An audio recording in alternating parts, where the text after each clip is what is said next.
and bring them down here safely in the mighty name of Jesus.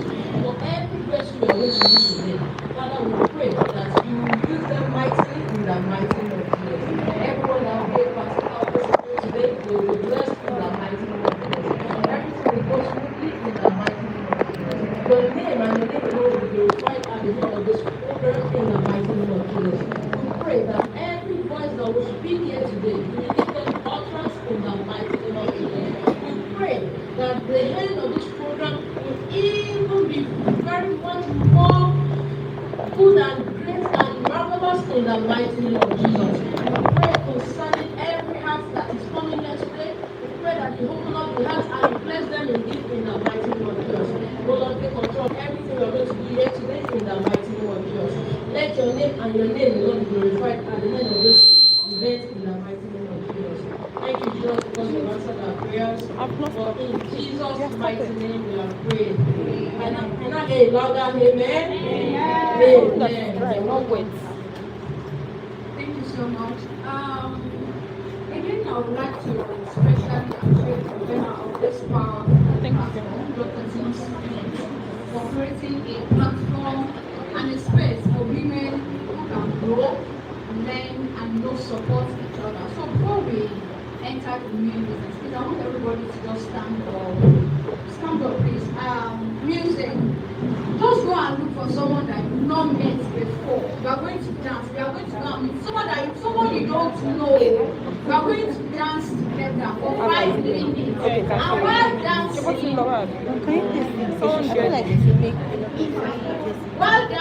are going to be what they would love that you do, or maybe there is something that you do. What videos do you want to make? You are going to ask because we know it's too. Someone is sitting here, so this is my name. Move around. Don't wait for the music. Just move around. I'm going to ask you the name of anybody who wants. And I'm going to ask you the name of anybody. Okay, for the treasures ask them what they do. For the treasures refuge foundation. Their name on Instagram. This thing. Let's just focus on now. It's well, okay. Should we come to this side? So much. I think we should just focus on now. Remember, we share anything. You can send this. Take a selfie with them. You are going to show me. Take a selfie with them.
And training.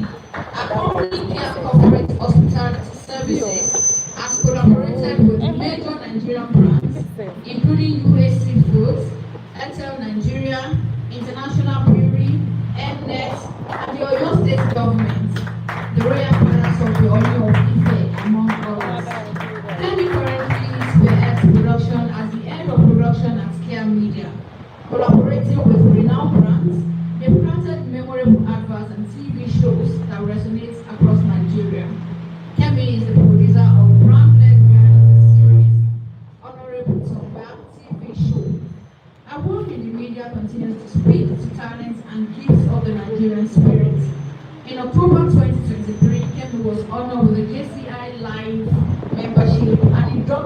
to the JCI Nigeria Senate Association, the highest honor that can be given to a JCI member in their lifetime. Kemi was not recently recognized with the Lifetime Achievement Recognition by the Pace Sector News at the Oyo State at 15th celebration. Oluwakemi is married to engineer Oluwasegun Enrique, and their union of with an adorable son. Please a round of applause for Kemi. Thank you so much. You can have your seat now. So at this point, I will be inviting Dr. Tino Smith, the convener of She Grows Africa, to come forward for our meeting. Good morning, everybody. Good morning, Mama. Okay, so it's a pleasure to be here today, and I'm excited in this room with all these amazing women. So I'm going to be speaking from my heart, and I just want you to know that I'm excited to have you here this morning. Thank you for honoring this call. And my vision for this program is I want you to be a mentoring session. That's why we're going to keep together like this, so that we can, network, know one another, and also learn from all these amazing women that will be here on this road today. I've been in the women's space for like forever, but let me just say 30 years of being in the women's space, working with women. If I call them to come and assess this, like, thank you. So it's my life. I mean, any other name apart from my name is the magic word for these women. I just want to see women thrive, women do well. The narrative that has always been over the years, women have been, silenced, women have been put at the back, women have been, they always feel that secondary to men. If you work with men, they think, okay, everything moves around women. But we are changing the narrative because we know that we are not, in fact, when God created us, after creating the men, he now saw a man, he saw that there is something missing. Upon you only way without this woman. Because, see, this head cannot go anywhere without the neck. I just want you to see how important you are. Your one is the head, but she only is stomach, they are actually when they lost anywhere. It's this neck that is turning every part of the body. So if you are the neck, so that's why we're very special, we're very important. And it's high time you all want to add what you are worth. In every relationship, whether it's a business relationship, whether it's a marital relationship, whether it's a friendship you're having with somebody, you are very, very important in that man's life and in God's program. So that's why marriage does not define you. Nothing defines you except God, the person that created you, is one that defines you. So you don't need validation from anybody to become who you should be. Because God has written your life story, He has written everything about you. He has, designed you specially. In fact, you cannot be saying gift with the other person. Special gift, just uniquely yours. That's just it. So that just says to us that every time we compare ourselves with somebody else, what did the Bible call that person? Ever be sure that person is foolish and yet fool. That's what some scripture says. So every time you sit down and you're looking at this and say, you deliver you deliver you what? So you want to be a fool. Understand who you are and what God has created you. You are a special human being.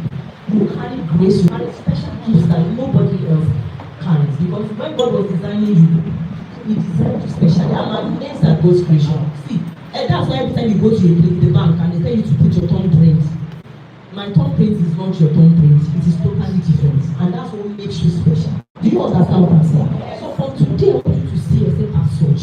That if I'm not in a place, something is missing.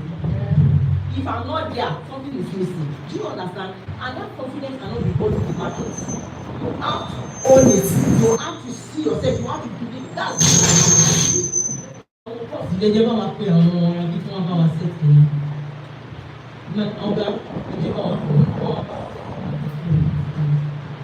So, what I'm saying to you today, can you hear me?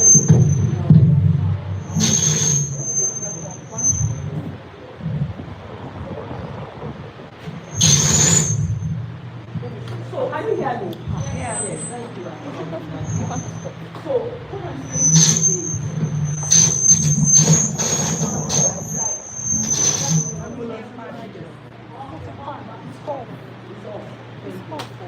So, what I'm saying to you today is that you are amazing and special. My important in God's program. I don't want to see men that they lack self-confidence. They lack you see them they have not self-esteem. You know they say a woman doing well, they are faithful. Which other one is taking well? And it's not because of them. No, it's your heart and your faith.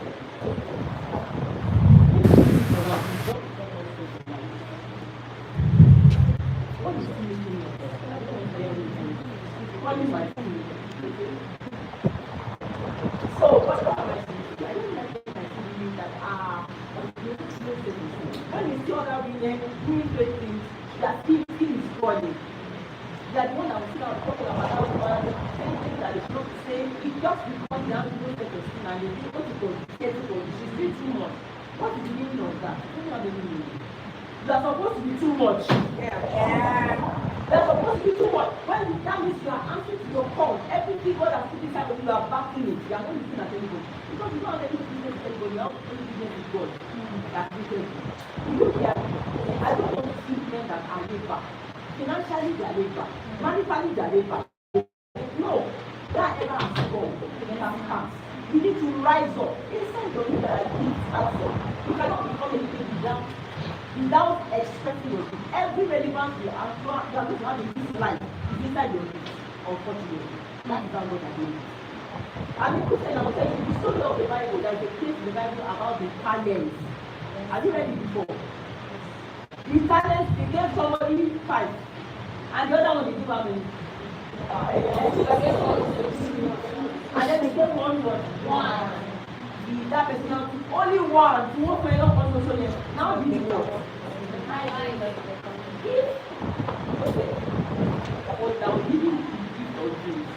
If you are eating it, you never read about Joseph in the Bible. The only reason you are reading about Joseph is because he knew he had that. He was nurturing it. That he kept taking it, took it into a problem where they feel it to be, and that's how our gifts are. Your gifts are sent to expose you to hatred, people that don't like you, because they don't like your face, because you are everywhere, because the people are everywhere, they don't like you. You know, what's going on? You don't care, in your industry, they don't like you. That's the fact. That's the fact. They don't like you because he was dreaming. His own blood, brothers, threw him into the pit. But that gives people to take participant hours. Like God placed him there to learn administration. There is a little more to do there. To learn how to manage people because people need to manage the whole nation. To manage people, to manage. So when it was time, God pushed the wife, they were there. So I think that going to the issue of life, because God wants to educate you. Education does not happen without contention. It cannot happen. Not anytime God comes to one time, it's either a personal contention or people are contenting you. That means when you are feeling something is not going well, it is time to do. Because where you are here, money is the struggle. This one just feels to want to go and so you see that when you come to God, you now educate. That is why you walk with God, and that is how God makes the women. So if you are living below where you ought to be, you be struggling for it forever. And God will see that God is helping us. God for the magician. God for those who want to grow, you have to put investment in it. When you put investment, you educate. Put investment, you educate. That's how God is doing. Life is about faith. God is about faith. So if you are not okay with sharing the big you are right now, then it is time to work to elevate. If it is training you have to take to elevate yourself, do it. When I support, I look at my life and I say, okay, is this where I want to be? Is this all that is about ministry? Is this what? And I was not really happy then. I was just ordinary. I was like every other woman, just coming like this, my brain was, is this for? What has made a special woman? How can you just be like this? Ordinary. I see myself in two self-investing, point of training, slowly my mind things I need to grow, and I'm telling you, in the next 5 years, change was done. It just took me from where I am, and that's like I'm using it now. That's like how many years ago? That's like 8 years, 18 years. So, but I don't know what it's man. I don't want to do it. That are willing to do that you're supposed to be answering to some issues. Or you are still not having place that they are talking with you. There are ministries that are important. Some of you not ministry, you are just saying, I'm a procrastinate. I will. And some of you have been procrastinating since 5 years ago, 10 years ago, I will do it. When you are doing like that, you are a proud person. That is a God is to be proud. Because if God has said to do something and you are disobedient, you are telling God, okay, so you have to wait. Or you are saying, so one thing. You can never have money to answer your phone. You know that? You can never have money to answer your phone. It is when you step into the water that God will see you can do. Everything I have done in this life is because I have, out of fear, I have done it. Out of faith, I have done it. That one you got to be fear and faith and all is like all your water. When you are going to say, it's either you trust me and step on the water or you can't and you see and you believe it. Don't do anything. Oh, you have to go to God. How can you go? Ọmọ àlọ́ ti ṣọ́ọ̀fẹ́ lóde kọ́ ọ̀gbọ̀n máa ṣílẹ̀ lóde máa gbé òkòkò lè máa gbé mọ́tò àti máa gbàṣọ wá àti máa gbé. Even that are doing things as they are stepping into places that only men are operating there. You know that they step into. That was the problem I went to see. I was thinking to you. There's a people here. There's a people that don't know. People that don't have agents. Don't tennis. Also tennis people. And now they are back to selling our village.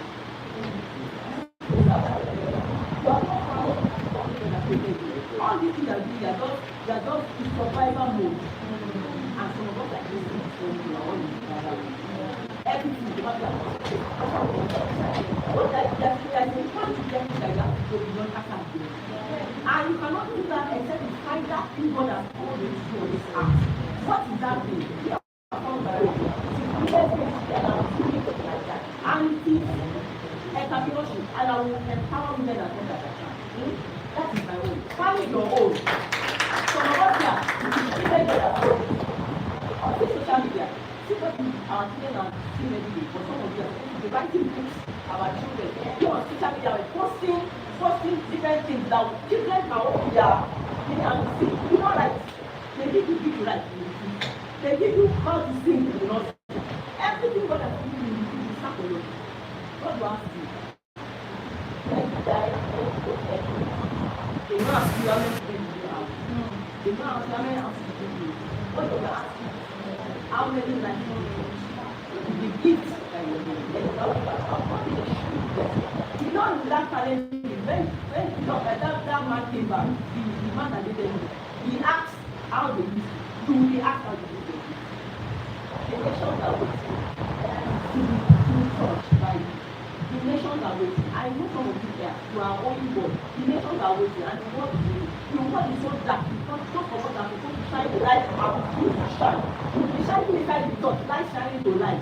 And that's why we're always fighting each other in the church. Okay, let's go what is it?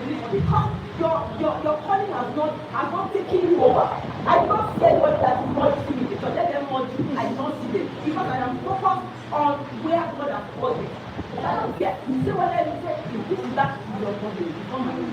I am focusing on my body. So this is, I'm speaking from my heart. Because that is what God has told me. I try to write it. And write what on that place of humanity. You write something to answer the question of your life. You don't have to ask what you are saying. Once you start, God will make the things that we're supposed to. But just take that step. Then give the water and see how God will find you. So this morning, what I want to tell you, you want to be that wow woman. What is wow woman? Woman of wealth. It's a prophecy of this year. That God is raising wow women. Women that will raise mighty wealth. If you are one of them, are you one of them? Yes. You are a wow woman. Woman of wealth. Are you a woman of wealth? Yes. So if you are one, that means you want to make great wealth. It's not about money in the most of it. You command grace. Every time you enter a place, you go somebody enter. Oh, nobody forgot about money. Your name makes, if I just not tell you know it, people know her because it's blessing life. You know, I think people are about coming. Yes. She a lot of preach the word of God. But here, little there, see your own. Even if you tell people that you are free, that's easy. I'm saying? Yes, So ma'am. this morning I'm fighting with you. From today, the purpose is money and what has called you to do. God bless you. Round of applause. Thank you so much. So our first speaker will be discussing the topic. Please, Usher, please, can you help us to move this? Yes.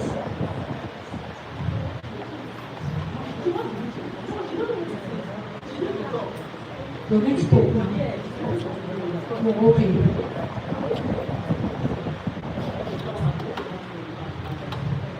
Please join me in welcoming Mrs. Kemi Irioye, who will share practical insights on how entrepreneurs can structure their businesses for long-term growth and impact. A round of applause once again. Hello.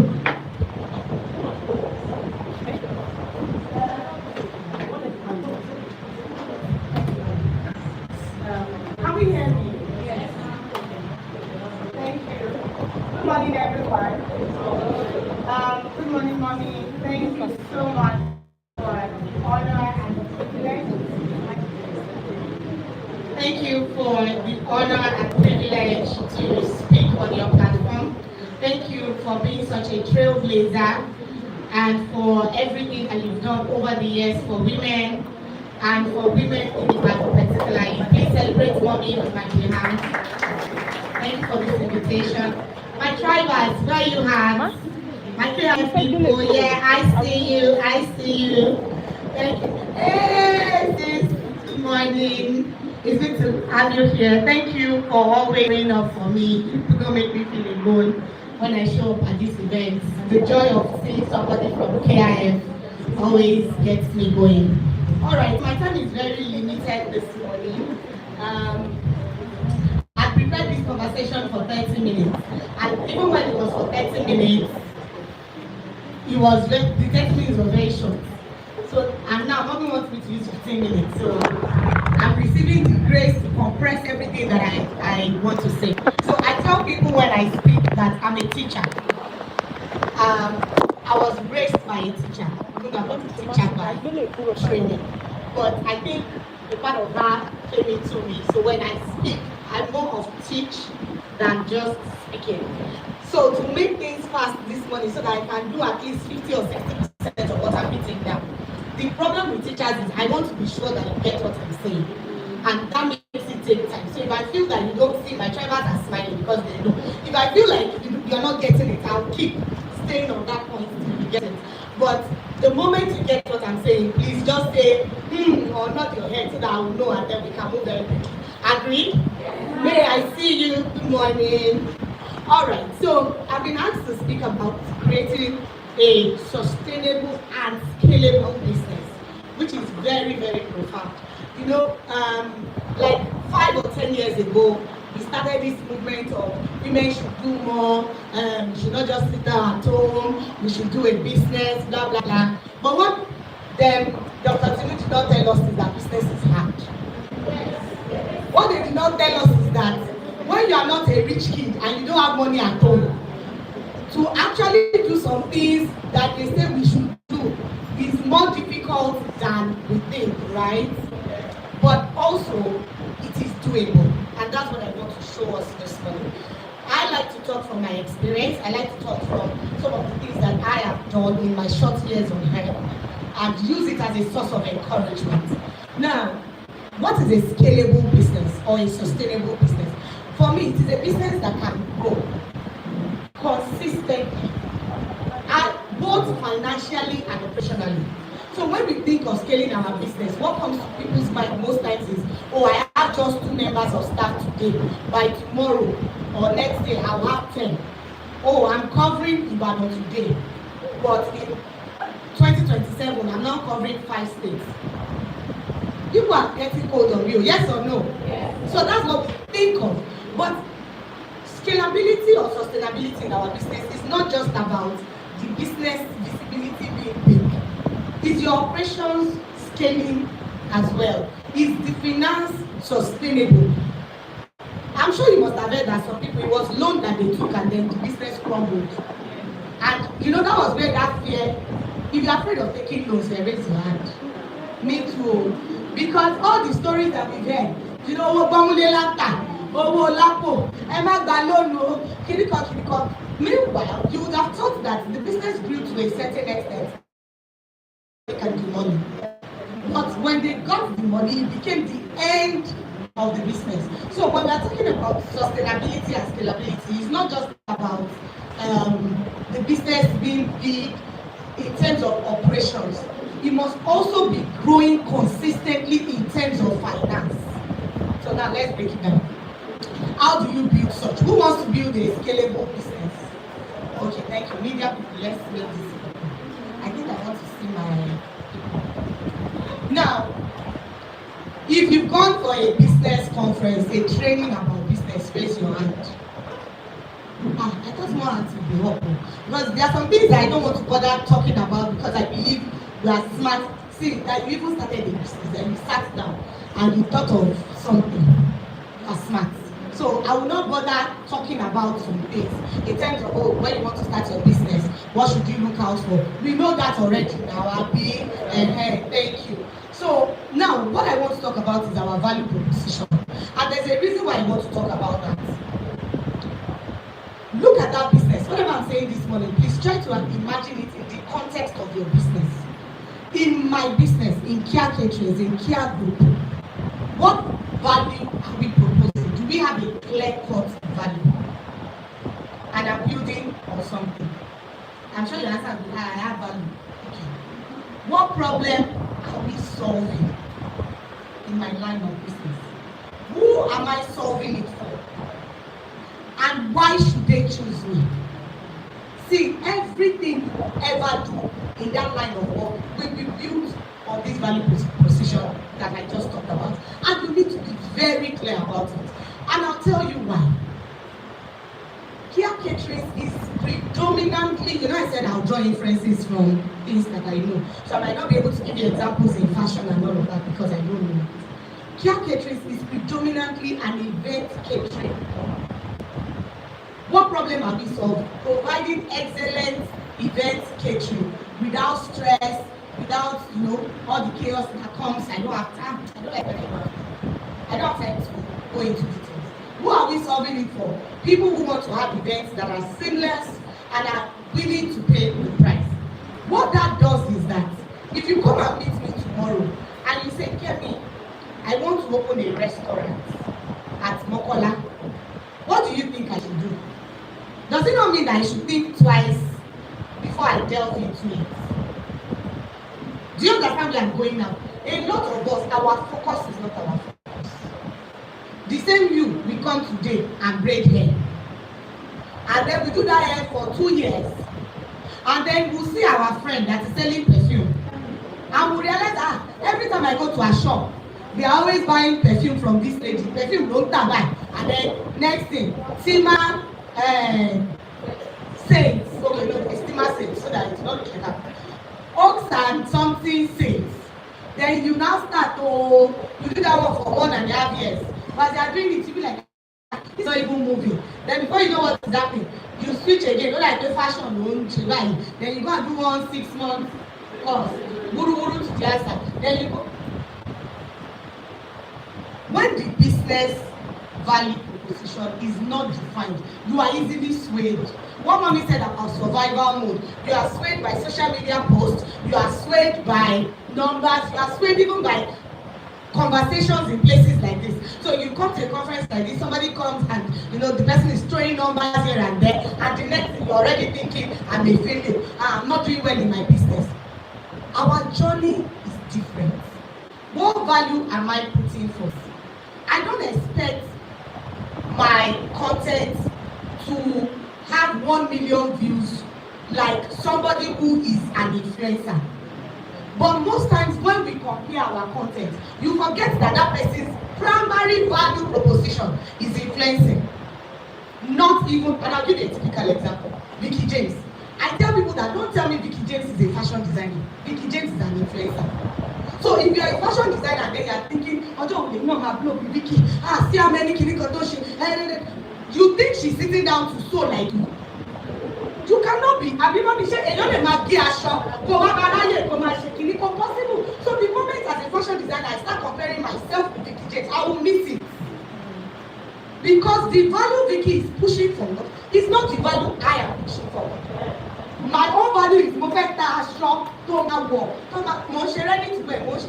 You now want to be running your business the way that person is running it. So do we get why we need to be clear about our value? If you don't know it yet, after this conference, go on, sit down with it. That okay, what exactly do I want to be known for? What do I want to push forward with my brand? I hope that makes sense somebody. Okay, so now once we have our value and our value is clear, and we said we'll focus on our focus, Abi women ahead, we will focus on our focus. The next thing that is important is structure. And I'll tell you why structure is important. You know, I said as we are going, foundation, lintel, kiriko is step by step. If you don't have structure, whatever it is that you are doing is just essence. It cannot, you can't scale that way. And I'll give you an example. When I started my business, so the oldest of, we have 3 businesses in the care group. The oldest is the catering business because that's what I started with, the corporate hospitality, the media. When I started catering, I'm very good with bringing people together. That's like one of the grace that God has given me. So, and I'm a project person. So we come together, we do what we want to do, everybody separates. And if you know anything about catering, you can do that for years and you will not have structure. So what I was doing in my business back then was, oh, we have an event, you know, I have cooks, they will come. I had my siblings that will join me. I had a friend that will join me. And over time, we started, you know, we'll deliver a good event. But that was it. Afterwards, everybody goes, oh. I told myself for 2 or 3 years when I started that business, I think I want to, thank you.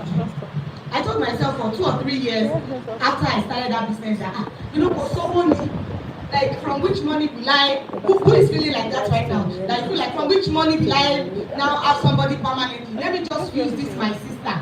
Let me just use. But what happened was, they are also growing in their lives. So at the point when my sisters graduated and they did not have time to be following me to events anymore, the lack of structure became very evident. And what now happened was, there's no shaming now. See, the reason why we came for this conference is liberation. I was talking to mommy, I think it was maybe 3 or 4 days ago, and she was saying that she wants a close-knit session where we can rub minds. You are not the only time I don't like you. So I'm not here to judge you, but see, our business, you need to know how much is coming in and how much is going out. You cannot scale your business without tracking your expenses. And I'm not even talking about bookkeeping now. We don't have time for it. Bookkeeping register and this. My mom was talking earlier, so I have a conference coming up in April, and everything you were saying, mommy, I was like, did mommy know what the conference is about? Because when she's saying, see, the essence of this type of conferences now is not LGLDD per se. I believe that we have passed that level. Amen? Amen. I believe we have passed that level. What we are looking for now as women is transgenerational wealth. It's not business 100,000, 500,000. We bless God because there was a point that we women were not even doing those kind of business. But now we now want to enter into the realm where we are transacting in hundreds of millions. There are things that are true that are expected of us. Nobody will take you serious to even give you. I cannot even give you 500,000 if your business is not well structured. You know how many food Timothy can talk about 500,000? Do you understand? So the bookkeeping part, author, if you are not keeping your books after this conference, look for a way to start doing that. But I'm even talking about even when you are now keeping the books, are you tracking your money? Iye tó wọlé, iye tó jáde. See, people steal in businesses because there is that lack. And I say this with every sense of responsibility. I'm not mocking people that people are rolling millions from their business. But I wonder how somebody is not doing what they are supposed to do. And I'll use care as an example. When we have an event, clients are paid, the logistics and procurement will send me their budget to execute the job. And I will still sit down and check each line item. And you know, we always give allowance. You commit to just 5,000, and they need 6,000 in case they get to the market and it's more expensive. See, if they finish that job and you are over budget, and I call report, and I joke, I want to know why you are over budget. Because if you tell me you are over budget today, move back, move for you difference. Lọ́la, lọ́tùnla, tó bá jẹ́ ọjà lẹ́tí jí owó yẹn kọ́. I don't know if you get what I'm saying. So you must track your money if you want to build a sustainable business. You must not be too lazy. You must not say, I don't like money matter. I don't know. You must know what is consuming my money. Where is my money going to? Because at times you can also switch. You said Instagram, or you can, okay. Media people, I understand them. Sometimes you want to stagger it. Maybe, for example, your money goes into ads. A time can come and you say, no, I don't even want to advertise. You know that can happen. That, see, let's concentrate on maybe the product itself, or maybe training our staff. But when you don't know what percentage of your money goes to, how do you want to make those decisions? Thank you. You are making me feel like a teacher. Another thing that helps scale our business is when you have multiple streams of income within that business. Within that business. And I will explain. So we have Care Media. I'm a producer. I produce movies, shows, adverts. But do you know that there are people that all that they are doing is movies? There are people that all that they are doing is shows. There are people that all they are doing is adverts.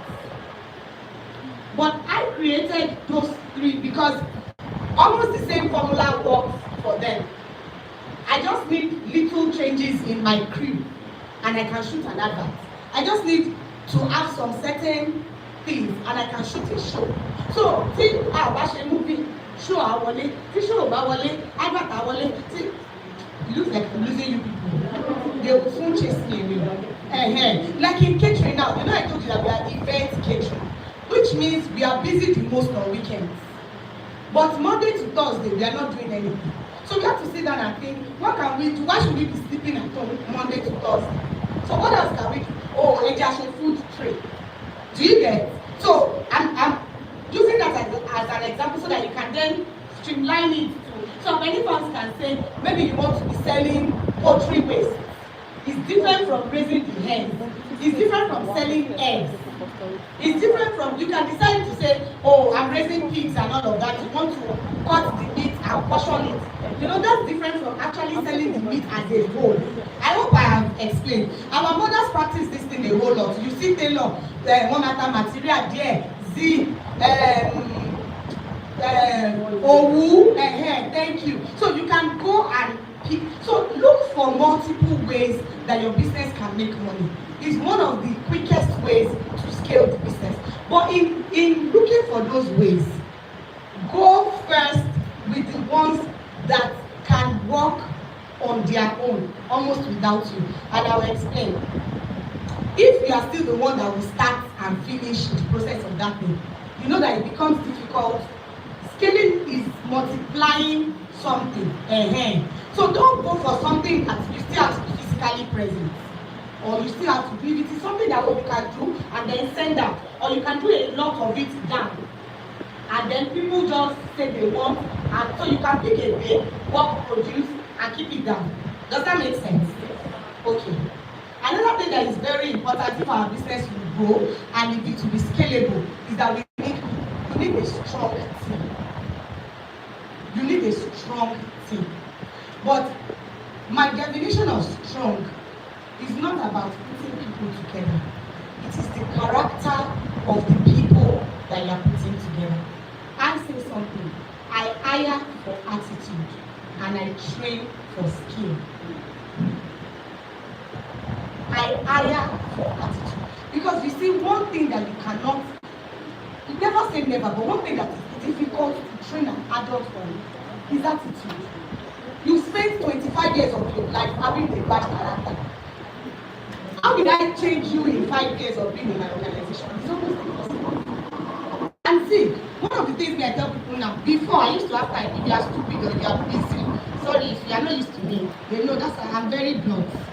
If you are stupid or if you are silly, before I will tell you, no, why will you talk like that? You see me, right? You send me message, because she message you, I'll be like, you don't deserve my time to even correct me. Now imagine if that is the person that you sent to represent your business. And then you are wondering why customers not come.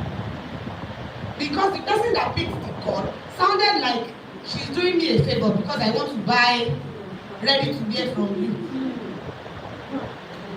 And you know, motivational speakers have lied to us in recent times. They say customer is not king. You know that is a lie. Yes. Your business should have principles, but customers are still king. Don't let anybody deceive you.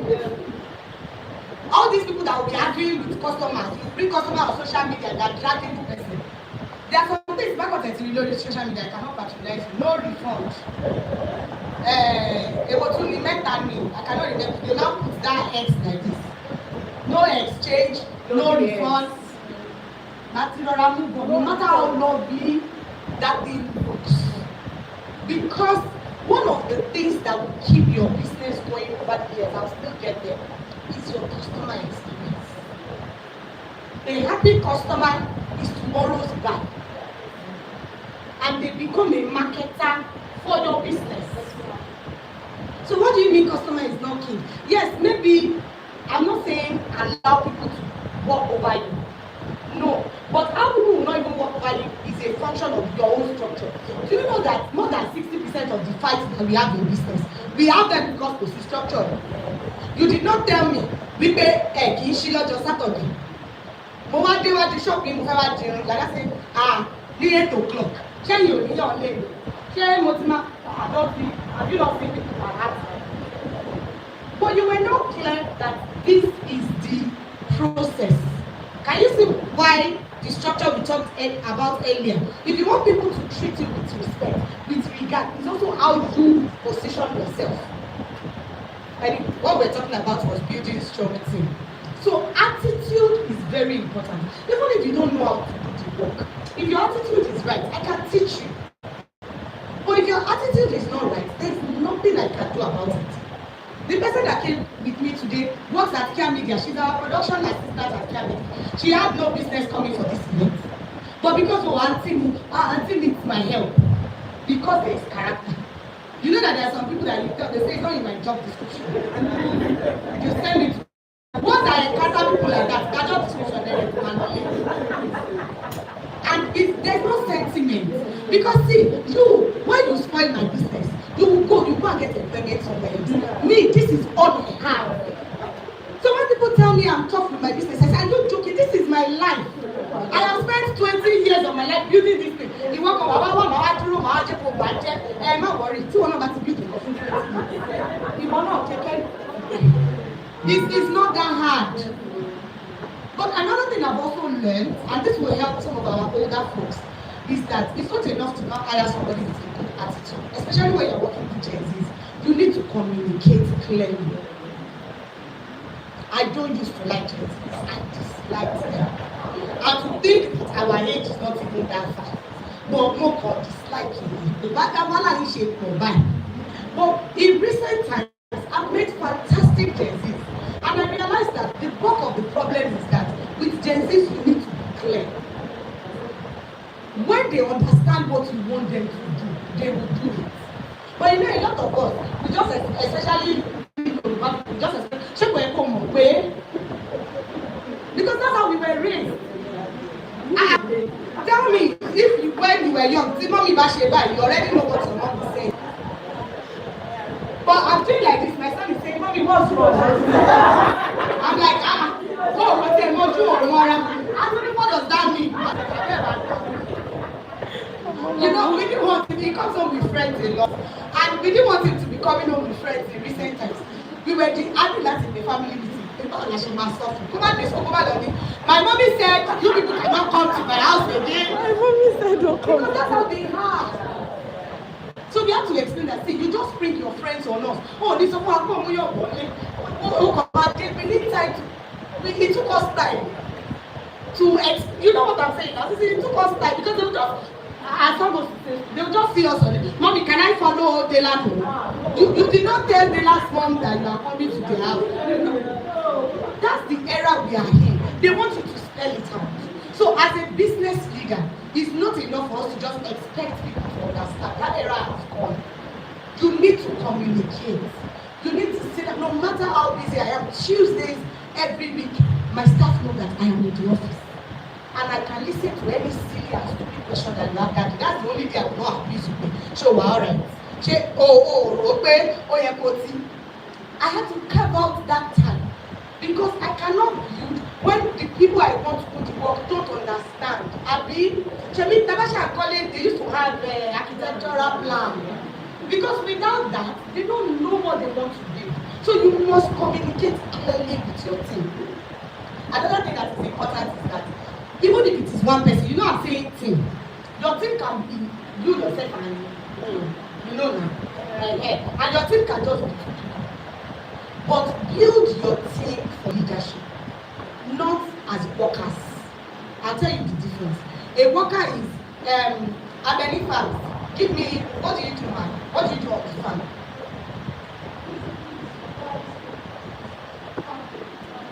Kí ni staple àwa tàbá rí?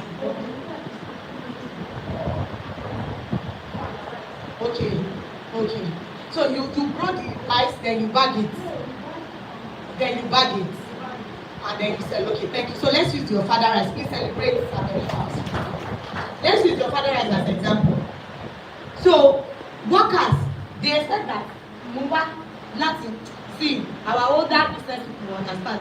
Workers expect that the moment I left my house and I came to work and I've clocked in, that's why we fight with them a lot. That's how they are thinking. I had to learn that for me to be able to manage, because it used to be irritating that why did you leave the house? Come on, film, thank you, mommy. After my internet, we will film. But I realized that how they are thinking is, I'm going to work. When I get to work, you will tell me what to do. So the moment you are not telling me what to do, everyone pariwo mommy, you know that I have the right to look at you that let me now, wait. Has workers ever told you that? That's because that's how they think. You must now reorientate them, not to think as workers, but to think as leaders. And how do you raise leaders? I have a rule in my office now. It's called 131. Kotowa bami pẹ̀lú one problem. Becoming with 3 solutions to the problem. So we will now discuss the 3 solutions and now pick 1 out of the 3. You know that what I'm doing is I'm orienting you to look for solutions to problems. So if people still call you, anti-generator you start, anti-sealer you share, anti-delivery of tea one day, and it's because you allowed it. It's sad though because and they will not help you think of their salary, but that is the body of leadership.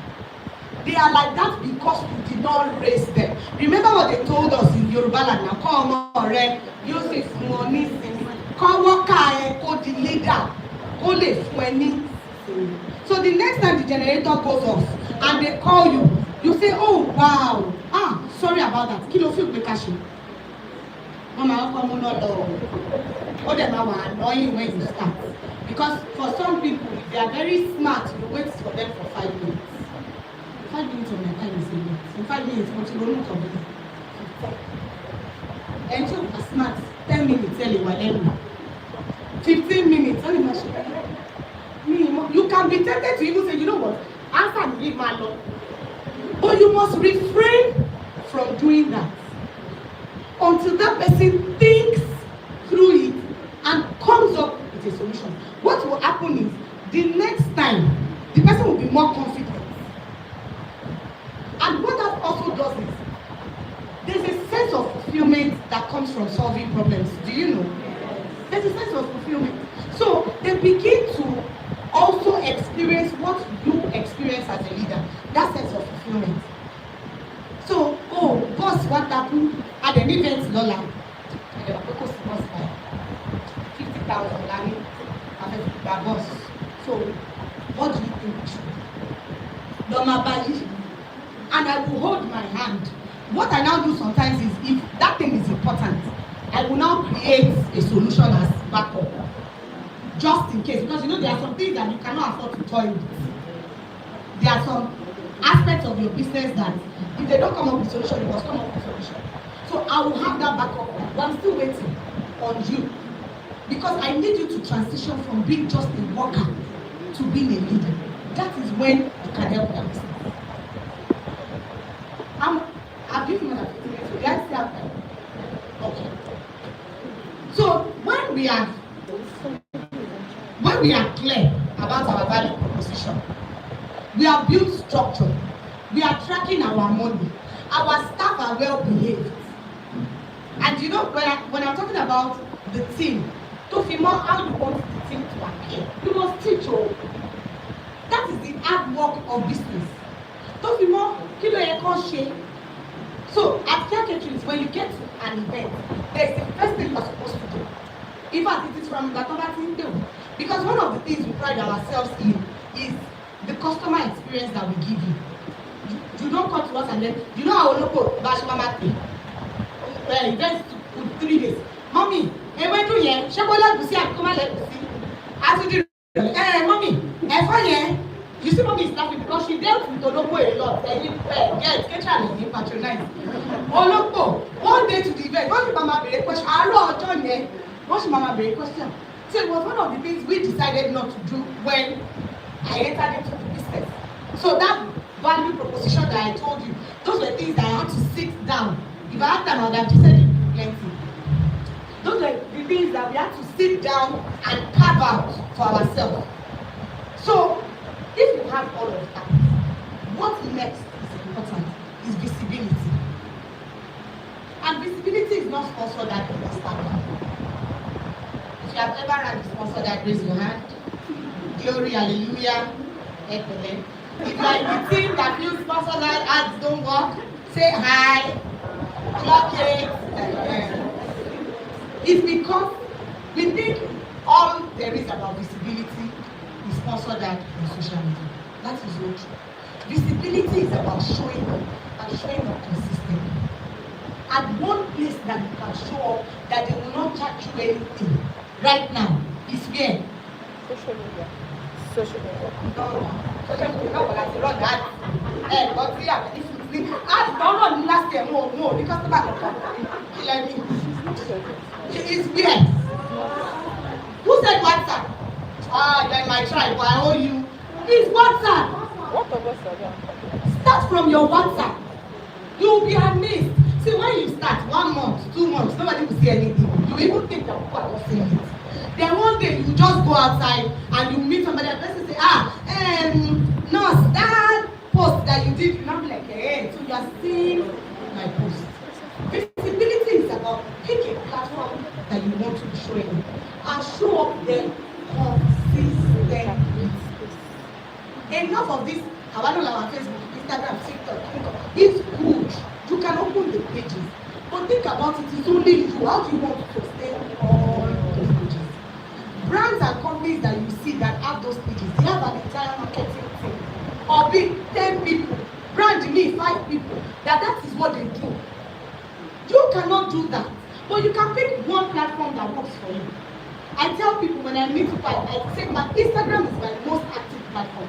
You can almost not see me post something on Instagram in 1 week.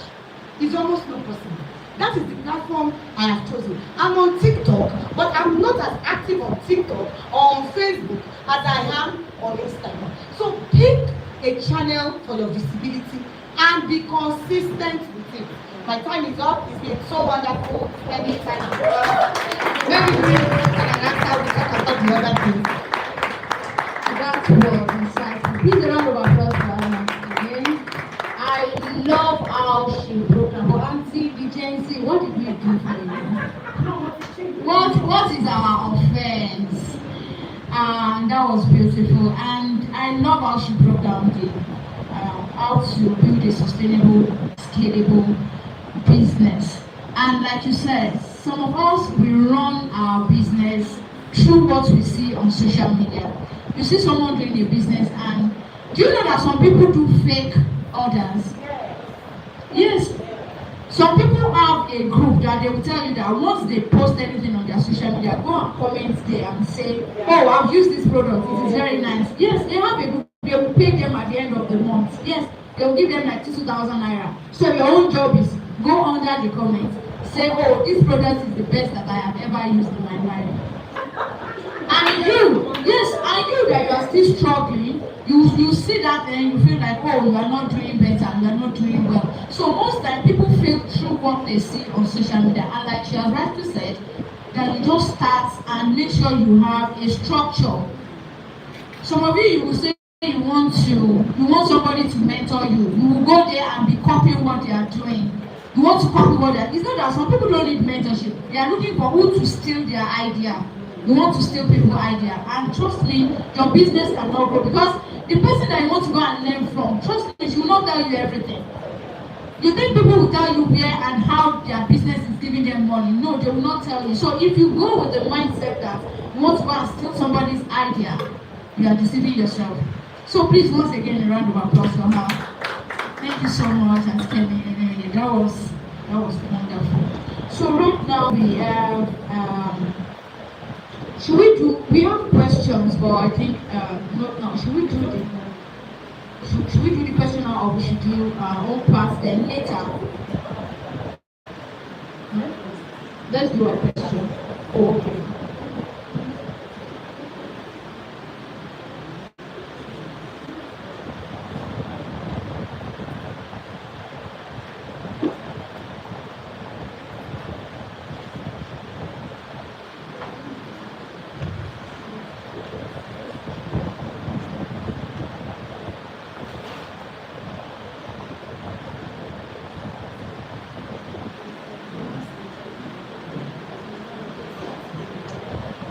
So right about now we have Temitayo Oluyege in our midst. Temitayo Oluyege, please can you be in our face?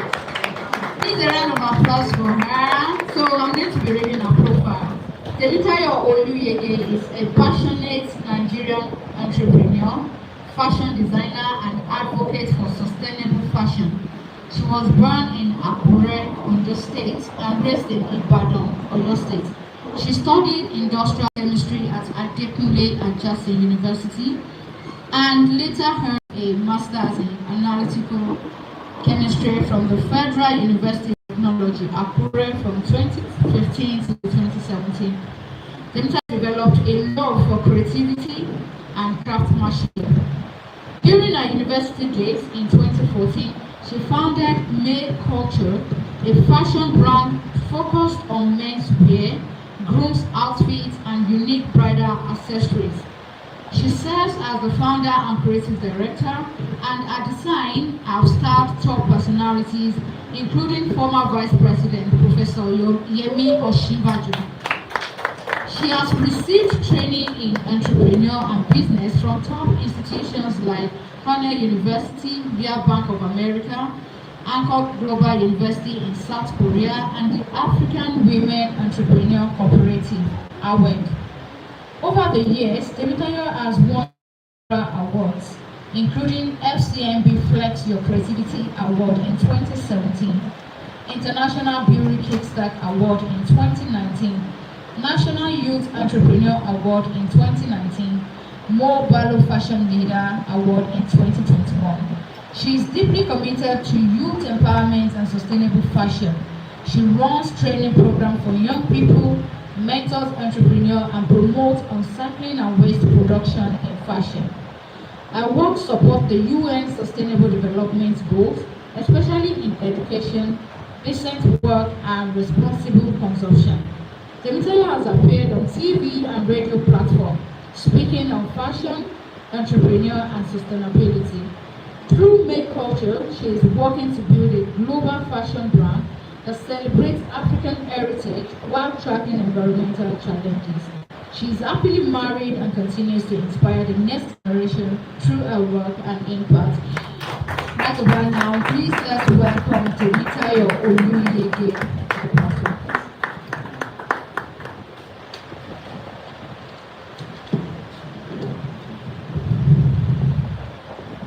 Good morning, everyone. Good morning, Mama. Thank you so much for having me. Good morning to our just okay speaker, Mrs. Imrie. I've been empowered by your programs, you know that, and thank you for gingering me to start something I talked to you about the other time. I want to appreciate my mama. I call her my mama, Mrs. Atiluke Smith. Thank you so much for the opportunity to be here, and thank you for always impacting youth, teenagers, young entrepreneurs, and women. Please celebrate everyone. And celebrate yourselves for being here. It's not easy, the rain, nothing stopped you. You came out despite all odds. And that's why you're a wow woman. So please celebrate yourself again. Yeah, I'm going to be talking about elevator pitch and how you can pitch your ideas. My business started in 2017, and I always say this story. I met Mrs. Lee, I think in 2017 as well, and I walked up to her in one of these events, something like this. And the first time she spoke, I wanted to go and meet her, but I was shy. When I got home, you know that feeling of guilt. Why didn't I go? Why didn't I speak to her? Why didn't I ask her to be my mentor? And I promised myself, even if she put fire on her whole body, which she didn't, she was so lovable, and I said I was going to speak with her. And then there was another opportunity for me. And I would say that opportunity was also like a pitch, you know. So I just want to enjoin all of us this morning. No matter who you meet, no matter where you are, you don't know who you are speaking with. Just pitch yourself. That word sounds, cliche, pitch.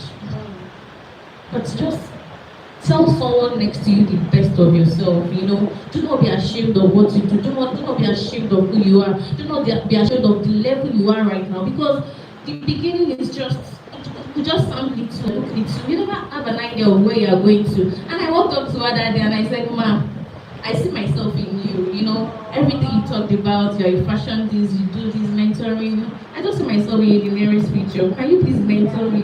And she was like, "What do you do? Fashion?" I was like, fashion not in the come to my own. She just embraced me, and the rest has been history. I always tell her, she's my mom, I can tell her what I tell my mom, she has done so many amazing things in my life. Help me celebrate her. Yeah, so with that little story, I didn't just say it. I'm saying it so that you can always find the opportunity to be the best of yourself. Do not despise the days of your little beginning. If you see someone you are admiring afar, even if you can't meet the person online, offline, like physically, you can message the person online, and then keep following her strictly, follow their journey. And once the opportunity comes, I bet you would have the confidence to walk up to the person and say, even if you just say, I watched your YouTube video, that alone make the person just, this person that hasn't met me has been following my story, and she will listen to you. So today I'll be speaking on elevator pitch. And what's an elevator pitch? Please, how many minutes do I have? How many minutes do I have? 15. Wow.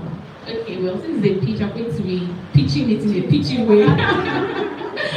Okay, so an elevator pitch is a 30 to 60 second sentence that you speak to the listener, and you tell the listener about yourself or your business, so that the person will be more interested in you. And it is called an elevator pitch because, say I sit down in an elevator, before you, from the first floor to the next floor, before you get maybe 30 seconds or even 15 seconds, what sentence will you tell Dangote? Or who else? Who do you want to meet in your life? Put the name or $10. What sentence will you tell that person? That woman. What sentence will you tell that person? And the person will be very interested in you and say, okay, take my card. Or come to my office. Or let me give you my number. It's not something it's not the whole story of your life, it's not the whole story of your business. It's just that catchy sentence, that catchy words, those catchy words that you tell, the person you have really been looking up to.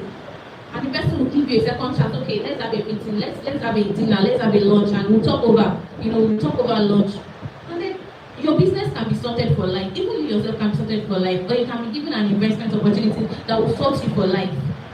So you need to actually build confidence before you can be able to pitch. There are some things you need to know. Build confidence. You are not begging.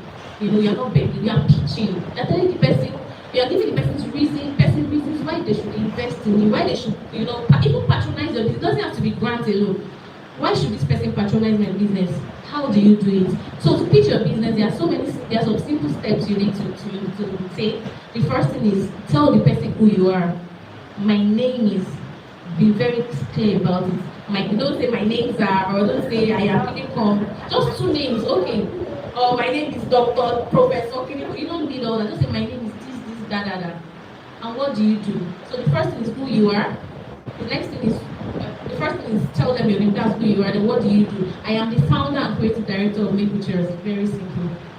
That's as simple as that. Then what problem do you solve? I think she mentioned some things like that. So it's very easy. Your name, what you do, the problem you solve. Very, very important. Do you know people that patronize us? They are not patronizing us because they just need something. They are patronizing us because they want to solve their problem. So as a business owner, you're not just rendering service and getting money, you are giving value. You are solving a problem. So whatever business you are doing, you might be saying, I'm just doing this business for survival. You need to think and brainstorm, dig down. What exactly are you solving the problem of convenience? Some people, they don't want to leave the comfort of their houses and they just want to get to eat. Some people, they want to work, they want to be in the office and they want to get their food. I remember that last year, I think it's child that they make over billions. They don't have a physical store, just apps, because people are ordering food from them, using their app from different customers. So people try and think within your business, what problem am I really solving? Am I solving the problem of convenience? Is it comfort? Is it emotional needs? Most of us, when we open TikTok now, you just be there for like 1 hour. You are solving some emotional needs you don't know. You just want to be happy, you just want to free yourself up. I'm tired of this one, let me just rest. So you need to actually, what exactly is it functional needs? Some people, they just want to use iPhone because I want them to know that I'm an iPhoner or Samsung. I don't know, you need to actually sit down and say what problem and then articulate it. And that is how you'll be able to pitch your business. So when you know that the problem you are solving, you add it to your pitch. I solve the problem of, there are so many men that have limited access to stylish ready-to-wear outfits that is culturally inclined and that solves sustainability problem. These are the problems for me, and I am preparing the solution of high-quality, affordable menswear. And I can deliver it all over the world. You're telling them I can deliver it to your doorstep. You don't have to leave the country, and I will get measurements perfectly. We have done this to 13 countries over the years, and yours would actually be exceptional as well. When I hear this, I'll be like, okay, 13 countries. That means this lady has actually a track record. She has done this over the years, and let me try her. Let me invest in her. What is our problem? So you have said your problem, you have said your solution. Then you state your ask. What are you asking for? I am asking that you award me this contract of 5,000 uniforms for your organization. That's if you're pitching your business.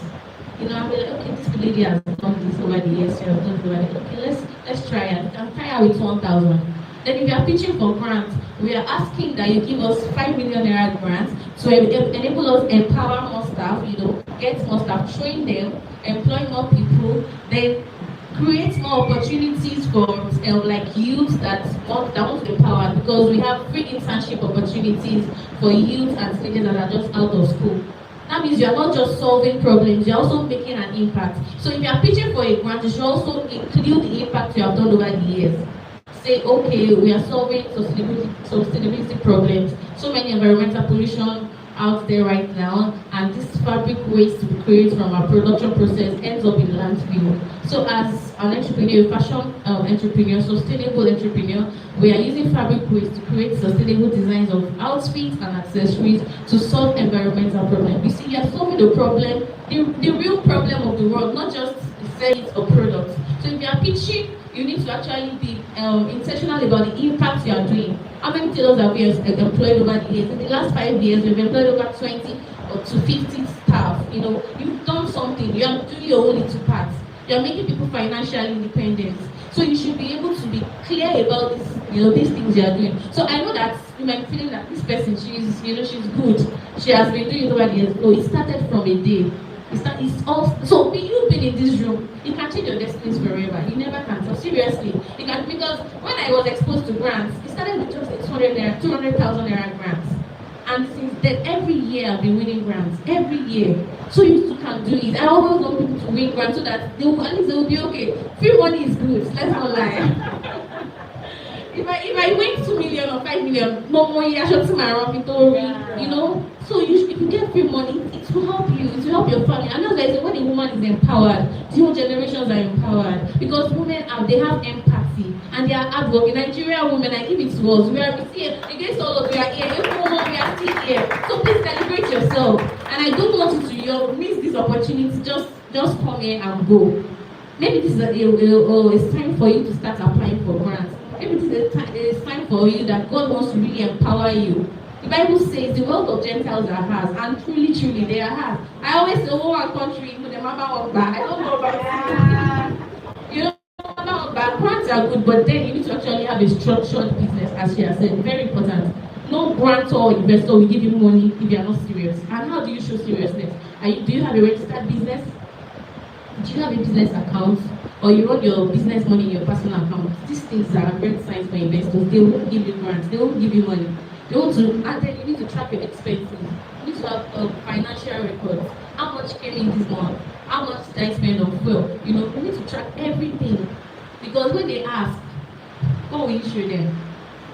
Then you need your bank statement. That's why you're opening a business account is very important. Some investors will not even ask you any question. They'll just send us 6 months bank statement, send us 1 year bank statement, and they will start saying rice and beans. They'll be like, ow. You know, makeup. When they start seeing all of this, they just know that this person is not a serious business owner. So these are as little as that. That's all you need. Seriously, then have your elevator pitch, have your business plan. I won't want to go too much about that, but a business, as you said, you were saying about architectural designs, and a business plan is the plan of your business. Just the way you want to have a building, you know, you want to build a house now, you need a plan. Because if you don't have a plan, bricklayer will be doing this, laborers will be doing that, engineers will be doing this, construction guys will be doing this. So you need to have a business plan that will guide everyone. Because in a business now, in the next 2 years, I want to start making suits. In the next 2 years, I want to expand into 2 to 3 staff team. Things like this, you need to have a business plan. If you don't have a business plan, you'll be confused. Even investors, when they read it, they'll be like, oh, I think I'm impressed about this business. This person knows where he or she is going. You need to state your vision, your goals. Then the problem you have solved, the solution you are profiling, how you are profiling the solution. Elevator pitch is very simple, but you need to actually work towards all of this. Because sometimes you need to submit your business plan. Oh my. 7 minutes more. Okay? I'll try as much as possible. So I think I'm actually good. So you just need to state all of this. You know. Let's quickly run through this. For grant pitching, you don't just sell your products, you sell impact and sustainability. I've actually said all of this things I wrote, so I guess I shouldn't repeat them. But basically, when you are pitching, you pitch confidently. And the one mistake I used to make when I want to go and pitch, I dress like I need money, you know. And I noticed that even investors, they want to relate with a successful person. If you ask for 10 million and you don't look like you can earn 500,000 naira, they won't give you. So I started dressing, and even everywhere you go, dress like $1 million bag. You know, I don't say it should be expensive, but look good, your hair, your clothing, and when you are pitching, pitch, don't beg, pitch. You know, when you are pitching, you are stating that I'm solving the problem, and if you give me this fund, I'll be able to solve more problems, and I'll be able to build more impact. That is what pitching is. So when you are pitching, pitch confidently. You can practice all over with your colleagues, maybe at home or your family members, or in a mirror. You know, and just keep saying these things. So can I just give us a template, and I'll just tell one person, just one person. So because of our time, I have a lot to written here since I already. So teaching template. My name is. You can just, if you want to write it, I'm going to call somebody to impute his or business details in it. My name is. I am the founder of. We help dash who struggle with dash. That's the problem. By providing dash, then so far we have dash, and we are currently seeking dash, to dash dash dash. As simple as that. Okay. Okay. My name is Temitayo Oluyege. I am the founder of Make It Chairs. We help men who struggle with getting high quality, classy, and culturally inclined fabrics and outfits to look good by providing them with affordable luxury designs, sustainable designs, eco-friendly designs. So far, we have styled people in 13 countries. We are currently seeking 50 million naira to increase our production capacity, get more staff, and to empower more people. Please join us in this. Thank you. With this speech, would you have invested in me?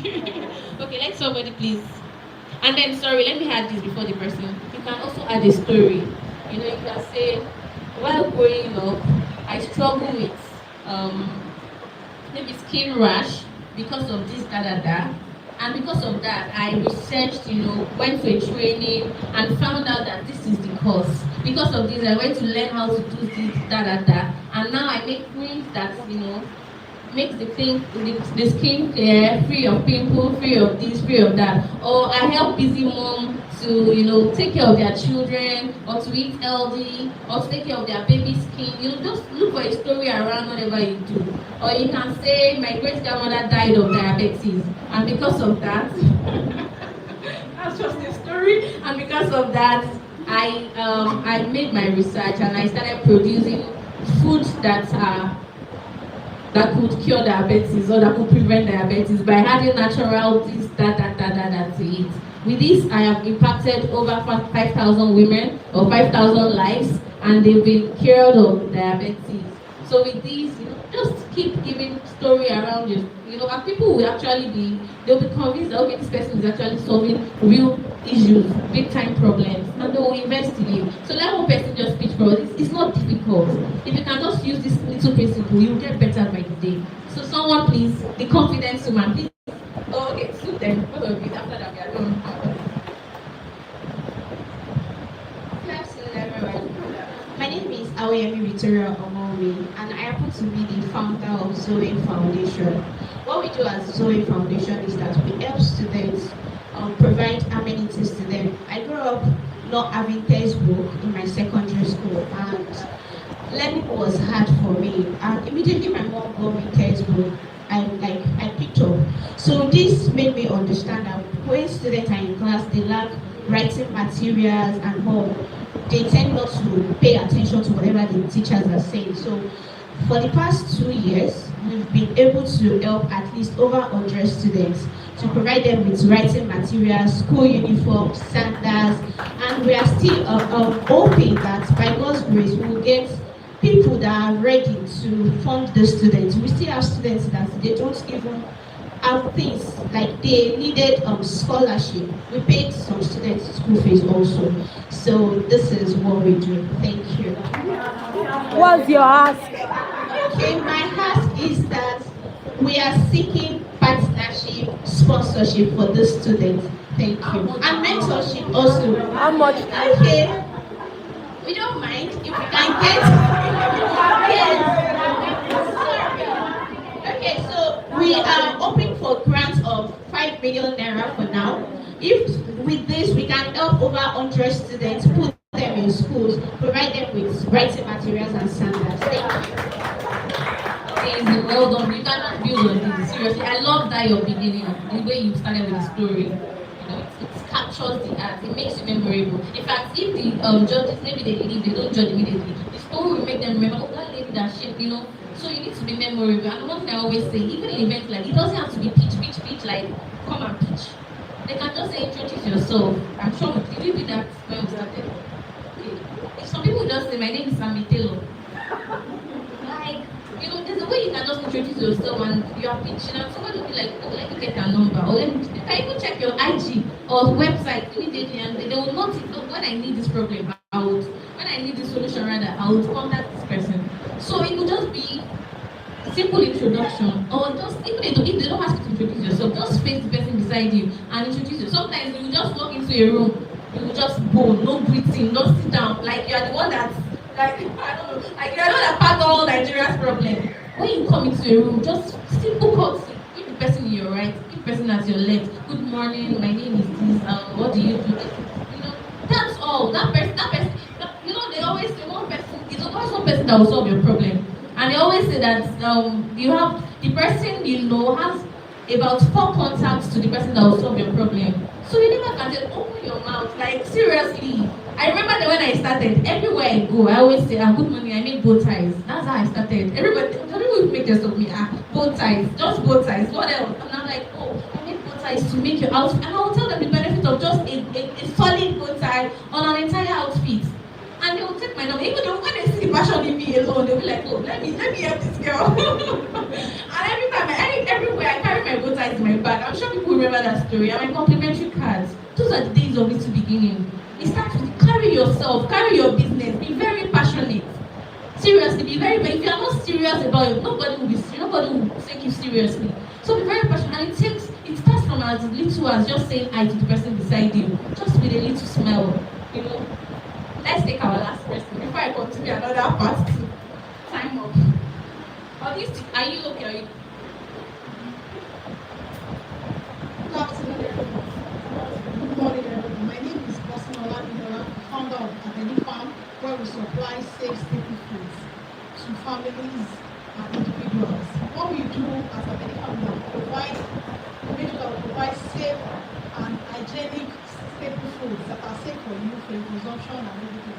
Then over the years, when I started this business, I started with I was selling it, but I was brought that passion because I wanted to, that time it was during COVID time, and I needed a report, and they said if I want to get original report, I have to get to Onitsha. And I was like, why? So my niece, she was coming in from Kishi, that's around our area, and from Okinawa. And I told her, please let me get a report. She said she has to get that is, there's no powder one that is original. And I said, okay, that means I have to provide solution for this. And that's what brought about Abeni Farm. That's like I started producing the report. I got to kind of I put my mom and get a body then people were ordering, and we started like that, and we supply and employ people that were able to see. We have been able to impact people with employment over the years. We added other stuff like the father rice and other stuff. And with this pitch, we would like to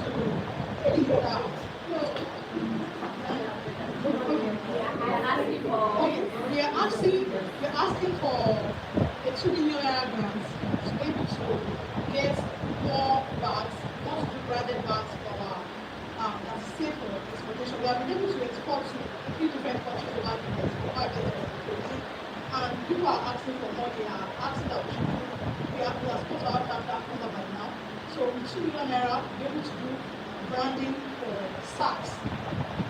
So that's branding. And that registration. Oh no, it's not easy. Please celebrate that. So it just starts from there. There's no time. Huh? Yeah, if you check class, it's actually simple, but it takes some level of expertise.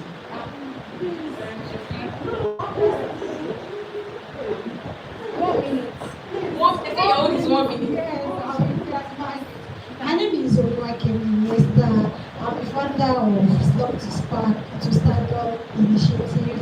Over 30 million children are out of school in Nigeria alone, and that constitutes nuisance to the society. Remember, a child you train, you don't train today, will be the one that will affect the children you are training today. So we help people, many children are struggling with abuse, trauma, and poverty. So with our initiative, we are able to raise children out of this through education. So we have a local school whereby these children are being given opportunity to have access to quality education. With 1 million naira grants, I'll be able to have access to laptop so that I'll be able to have expose these children to other ones aside from their immediate environment so that they'll be able to know that the life is not about them alone. Thank you.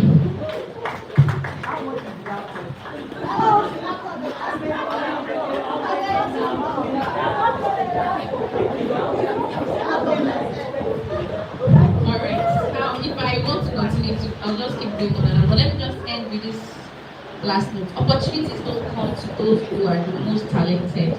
They come to those who can clearly communicate their value. Your voice opens doors. Use it boldly. Thank you very much. Please, a round of applause for her. Thank you so much, Temitayo. Thank you so much. Even me, while growing up, I struggle with walking up to people to talk because I don't even know what I will meet from them. You know, some people, their eyes is always very, very strong. But now, I'm learning that no matter how strong your face is, I'll still walk up to you. The worst thing you will say is no, that you cannot talk to me, or I'll go and follow you on Facebook or Instagram to send you a message. Please, once again, a round of applause for her. So while Temitayo was here, we have two powerful women who work in. Please appreciate and welcome with me Ebon Feludo, the founder and CEO of Kokari. Welcome, ma. So nice to have you. Kokari. Oh, I thought Kokari. Kokari, CEO Kokari. I used to say Kokari, wow. Like you should go round. Okay, you are welcome. And we have Adefunke Adetunji, CEO, Ansbury Ford Financial Service Limited. You're welcome, ma'am. So right about now, I'm going to bring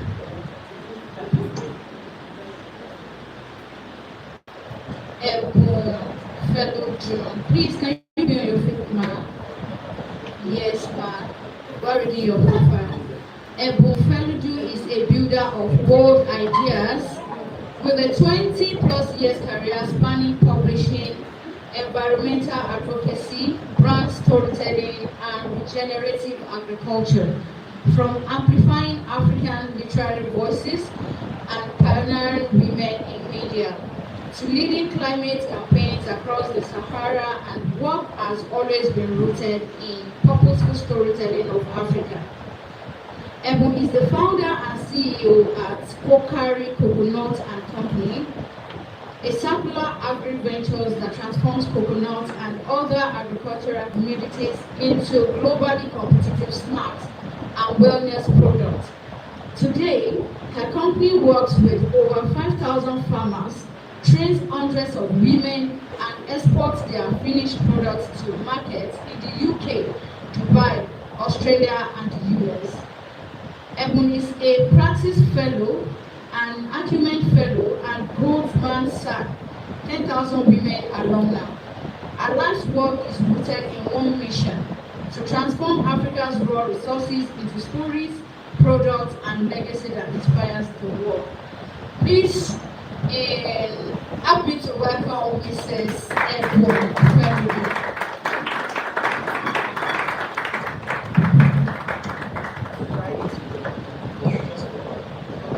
Good morning, afternoon, everyone.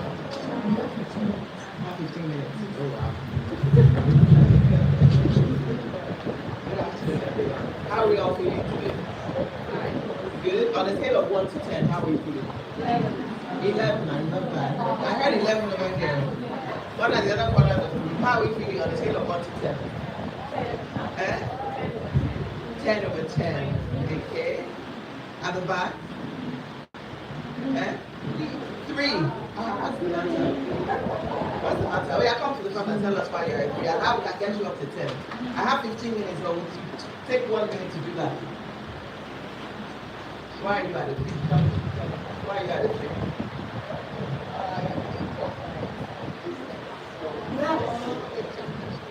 Somebody's picture. What kind of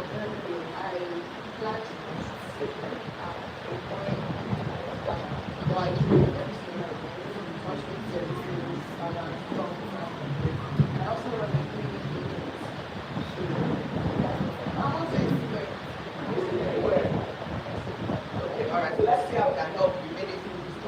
a 3 to a 10. Thank you. What's your name? I didn't think it was your name. Rachel. All right. Thank you very much. So I am supposed to be talking about building strategic goals that drive real growth. That's what I'm going to be talking about today. And so somebody here obviously has a goal. But before I do that, I really wanted to kind of get a sense of like how many of us here are in business, how many of us are in corporate, so that we can sort of address the growth problem. So if we're in business, we just raise our hands. And corporate, maybe we work, career. Okay, so we're mostly business people. So if you wouldn't mind our corporates, we're going to try to address the majority in the room, and hopefully we can learn from that.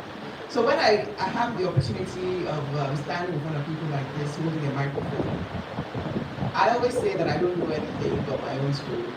And so what I'll be doing is essentially just sharing from my story, and that's what I know.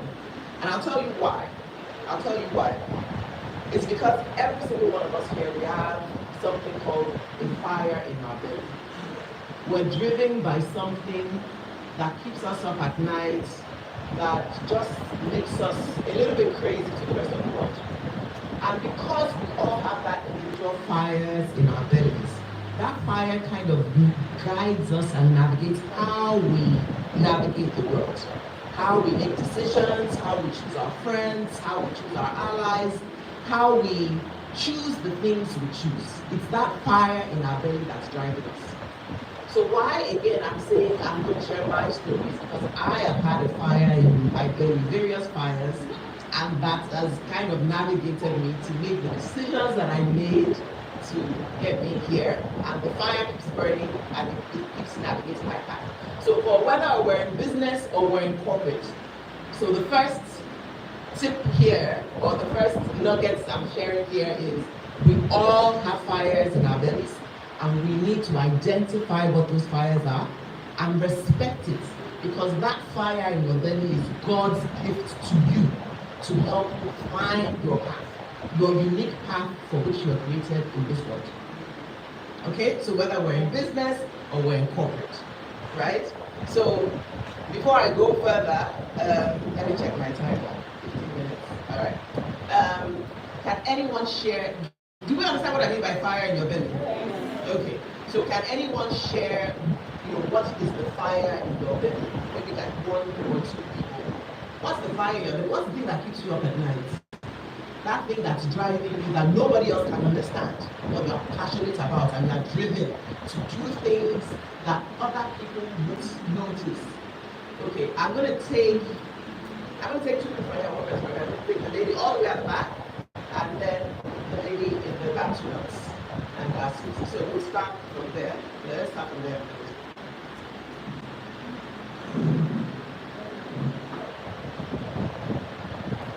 Good morning, everyone. My name is Honorable Kindi. Okay, things that keeps me awake. I don't want to be broke. I hate being stuck. So those are the things. I don't know if I can give an example. There was a time, Mrs. Smith is always Mrs. Smith. My kids were smaller, now they are older, and I had to stay with them because my husband works in Lagos. I was doing catering, but it takes me out of the house. So I needed a business that I would do that would be with the children and be at home. And so I started Ajike Organics. And basically we do skincare with our African ingredients with black soap. I remember I was so frustrated at that time because I hated asking, people for things, and they're like, we don't have, and I'm not lazy, but because of my circumstances, I couldn't do anything like that. So I called Mrs. Smith. I said, Maria, you can do this. She kept, on and on. I met her in some programs, and she would encourage me. We went to the same church. She would encourage me. 15 years, or is it 15, 12 years now? And right now, I work from home. A lot of people know about Ajike Organics, and I sell as far as US, UK, they would order. And so what keeps me up is that I don't want to be broke.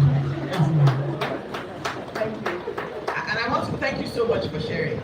I want to help to frame that.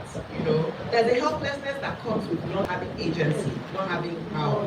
You can imagine how, I was thinking about it this morning, like, how would the slaves that were enslaved, have taken, when they were just taken, right, and taken across the Atlantic to be slaves and work for free? Completely powerless. There's nothing more disempowering than not having the funds, to have the agency, to buy what you want, to make the decisions you want to want. So she's driven by the sense of agency, that I had to do something. But just notice how powerful that drive was, and that led to what she has created now, and she's shared with the rest of the world. So that's the fire in her belly, and that's the baby that's going to come from that. All right. Good morning, everyone. My name is Mojisola Olatunji, and I run a natural hair care and manufacture natural hair products, and we run its exclusive salon services. So what keeps yes, that's where I'm going. So what keeps me awake is I love when women wear their natural hair. I love when women love their hair. Over the years, I've been in business for 6 years, and I've met a lot of women.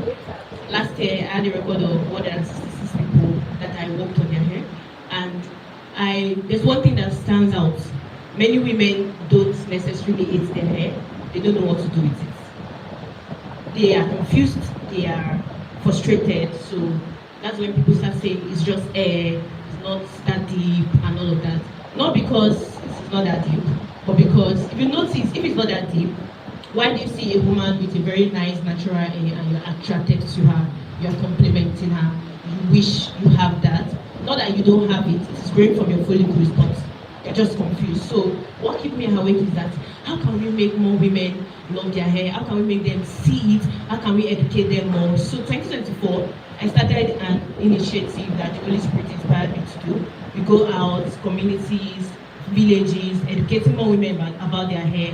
When we started, people are like, who does outreaches about natural hair? Like, that is very weird. So we did it 2024. We did another one last year. We did twice last year. We did in a village, in a community, and we also did in a secondary school. And you could see the lights in these women's eyes. They don't know, like, they are like completely ignorant. They don't know what to do. And when you're telling them, oh, you don't need to use this comb, this is comb, they say, hey, no, that Toriman do me, no, that Mama no Prastamo. And when I tell them, I show them my hair, like, oh, this is my hair, and oh, people are like, oh, how do you have this kind of hair? I'm like, oh, how do you have this kind of hair? So it's like, honestly, my hair, oh, your hair is so pretty, you don't need to like dim your light, like just that's just it. So the fire in your belly is wow. That man, you can use the fire to carry me down.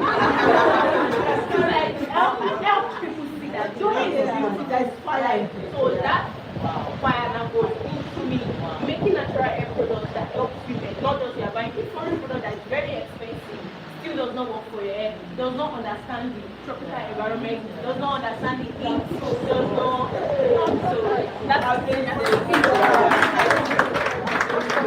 Wow. Okay. I'm telling you, the fire is so alive. It's so alive. And you know what? The thing about the fire in your belly is that it creates a unique path for you that nobody else can replicate. Because nobody else can replicate that fire to go into a village and start to do missionary work on here. Okay. So whether I'm so sorry, I'm looking at the time, I want to respect the time. Okay. So I'm sure we'll get other opportunities to share.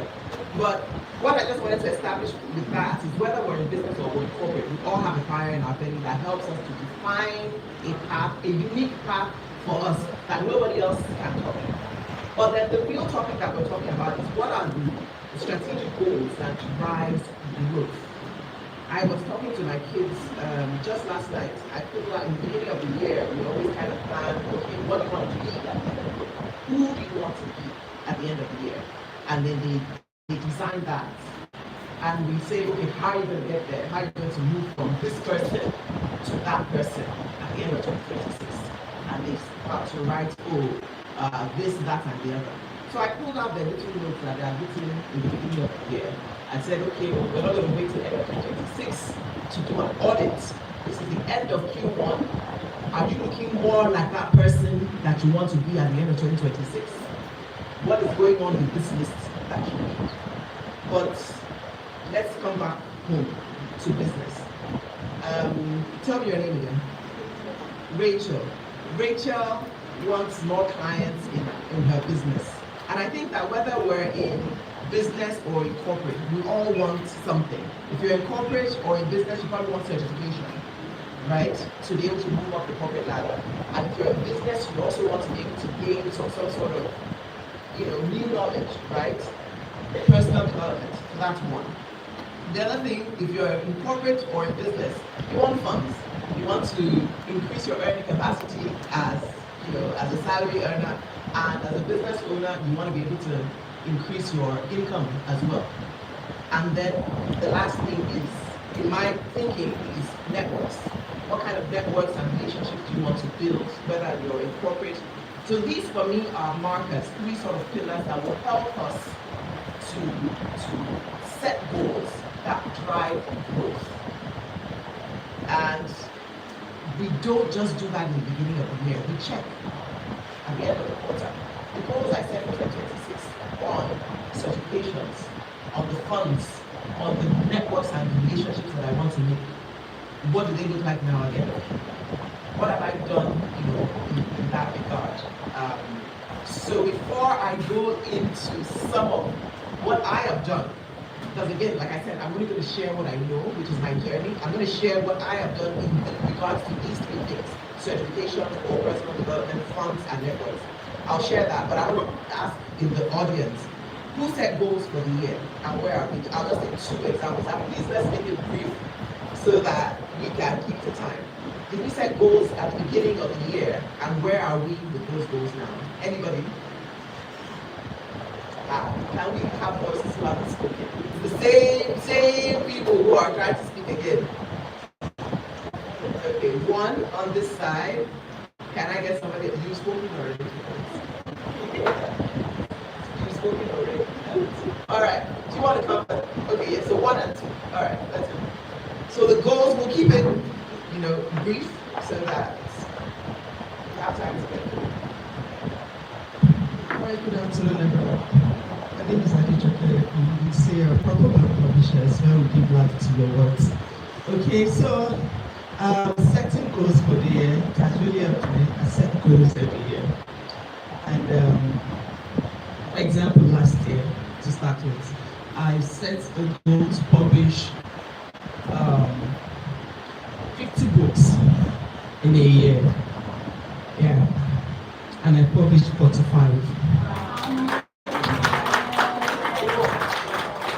You know where I got that goal setting from? It was from Access Bank. When I won the Womenpreneur Pitchathon there. So my coach said, set a goal ahead. My personal coach, they gave us a coach, set a goal ahead based on your budget. So for this year, if you have like 5 million budget, 5 million return turnover, next year, don't set 5 million, set triple. So in case you don't meet the half, at least you get to like a bit more than half. So this year, I said, we made 45 books. We published 45 books last year. For this year, I said I want 80 books. So January alone and February, we've already published 20. So for me, it works perfectly. Thank you. Thank you so much for sharing. And I love that. I love what she said. She said she has a coach, right? Again, me, I'm always in personal development. I was watching something today about a super athlete and how she was being grilled by her coach. And the whole world was watching, and the world was saying, why is the coach being mean? But the athlete came back and said, I reach, that is the level of grilling I need to get to my next level. So the greatest people in the world, the Oprahs, all of them have coaches. So I hope we took that from there, and that is kind of tied to personal development. Thank you for sharing. Also, whatever is not recorded didn't happen, right? She set a goal for 50 and then 45 happen. You know, I always say shoot for the stars and then at least you get, you know, the moon or something. All right, so next question.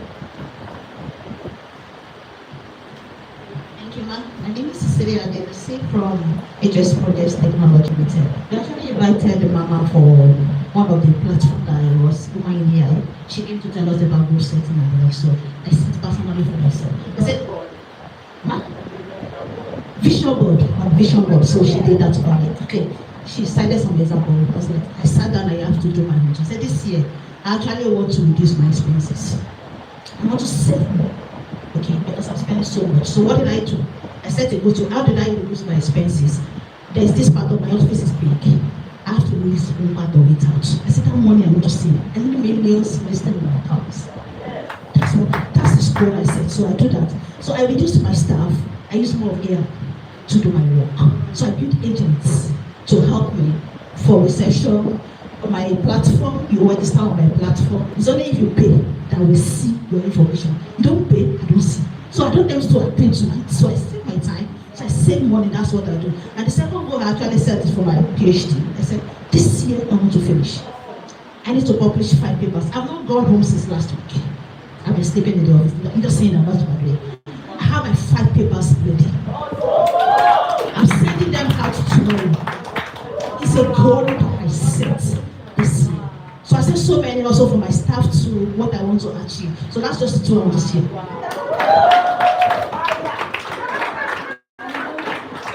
Thank you for sharing. You know, this is what I love about rooms like these because they challenge us, right? To do like, if you did it, I can do it too. So thank you so much for sharing. Okay, so on certification, funds, and networking.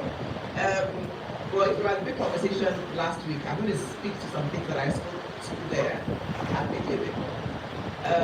So first, certifications. You're in business or you're in corporate, you want to be able to get to the next level. You want to get your NAFDAC, you want to get your IPAN, you want to get your... You know that for you to grow, to get the growth that you seek, you have to get those certifications. And so that's personal development, and it is key. It is key to growth. There is nothing great happens in your comfort zone. I'm comfortable, nothing great happens there. You know, I was saying to someone where myself and my husband, I talk about my kids a lot, where I'm polishing my boys, and one of them likes basketball. And we said to him, the only way you can be great at basketball is to put your kids out. So now he has started doing every morning, 6:30, like real physical exercise. And so he can see one of the things he had listed in the beginning of the year was physical fitness, improvement in his skills. And he can see the difference between when he started and when he is now. You know, but he also admitted that when he started, it was very annoying and irritating to wake up at 6 o'clock to start doing drills when all his mates are sleeping. Very irritating.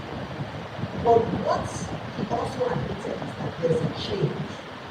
There's a huge difference. And I was sharing with him about the accelerators and things like that I apply to. And why do we apply to these things? It's so that we can learn. There's a particular product that we're producing now. We don't know enough. And there was an accelerator that was going to help us to learn. I applied until I got it. And when they came in, the transformation was huge. Okay? But a lot happens between the thing you desire, right, and the place of getting there and acquiring that thing. And this is what this young man admitted to. And I said to him, if I get one opportunity of an accelerator or the grant, I've applied to 20. What does that mean? That means I've gotten 19 rejections. So we have to be ready to bite those rejections in order to get to that one that we're looking for. So their certifications or training, whatever, you need to be ready and understand that each one is just getting you closer to your yes. The reason many people don't get those opportunities is because they don't even try at all. Let me equate it to the physical. 6 o'clock, alarm goes off. I just sleep. tomorrow I'll try. The next day, I turn it off. At the end of the quarter, you are going to be that same person that started the quarter. There will be no difference. But rather than focusing on the 20 no's you have to get, just focus on the one. I'm going to give this one my all. Do the application. Wake up at 6 o'clock. Do the exercise for today. Or do the training for just this one. And then it will get you over to it. Don't think about the 20 that's going to get you to your desk. Just think about the one. Just that one foot in front of the other. So that's the first thing. Okay? So in your pursuit of excellence and personal development, take it one step at a time. Bite one painful bullet at a time. Don't think about the big picture, but keep your goal in mind, right? Because that's the fire in your belly. That goal of I'm going to get this is in your mind, but you just take it to one after the other. So that's one. The second one is the spirit of adventure. So we're all here, we're all doing business, but a lot of us don't know what's happening in our next street because we don't have the spirit of adventure, or the next state, or the next community, because we don't have the spirit. It's something that I strongly encourage in people. In 2008, I drove from Lagos to London through the Sahara with a group of people. Yes, I drove to Suzuki with a group. Check it on Google. Everyone at the time. Because I'm curious about worlds outside of my own. And it is in uncovering worlds outside of your own that you uncover markets outside of your immediate. So sometimes we're looking for funds and we just stay in our little bubble. And we'll find that, okay, maybe there are 10 other people doing the same thing. But guess what? Those 10 other people are not going to be adventurous enough to see what's happening in Bodija or Ogun State or Benin Republic, or they're not people, because it's a rare trait. And it is that rare trait that will take you over.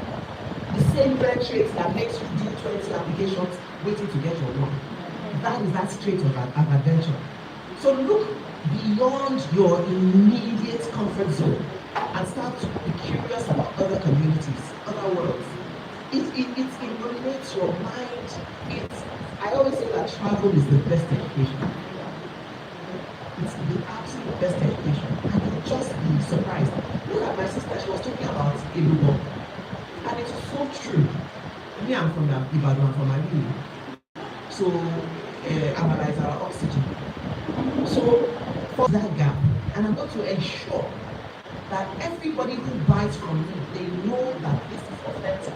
And she went outside, she went to her village, she went everywhere to be able to get the cocoa that she needed to make the Ilubo. I always say something else to people. The deeper you go in the market, the lower the price. You see, when you go to Idumota, there are people that are selling fabric at the edge. Yeah? Do you guys go to Idumota? Yeah. There are people at the edge. Yeah. They don't have shop, they don't have anything. They are all inside the market. And they are brought out for the lazy people that can't work. Right? So if they buy it for 20 naira, they'll sell it to you for 40 naira. Yeah. So when you're at the edge of the market, you get it. It's convenient. You get it. You go. But the deeper you go into the market, the lower the price. The dirtier you are ready for your hands to be, the more you're going to get a lower price, to be able to have lower margins, to be able to get the profit that you want. No matter what business you are in, keep following the cookie crumbs. Where did this one, my supplier, where did they get it from? Especially when you are taking scale. My supplier, where did they get it from? Okay, where did that one get it from? Where did the other one get it from? Until you get to, but you know what happens? It doesn't all happen in one day. It is as your finances increase. Maybe you buy at the edge of the market today for 20 naira. You go and sell it for 40 naira.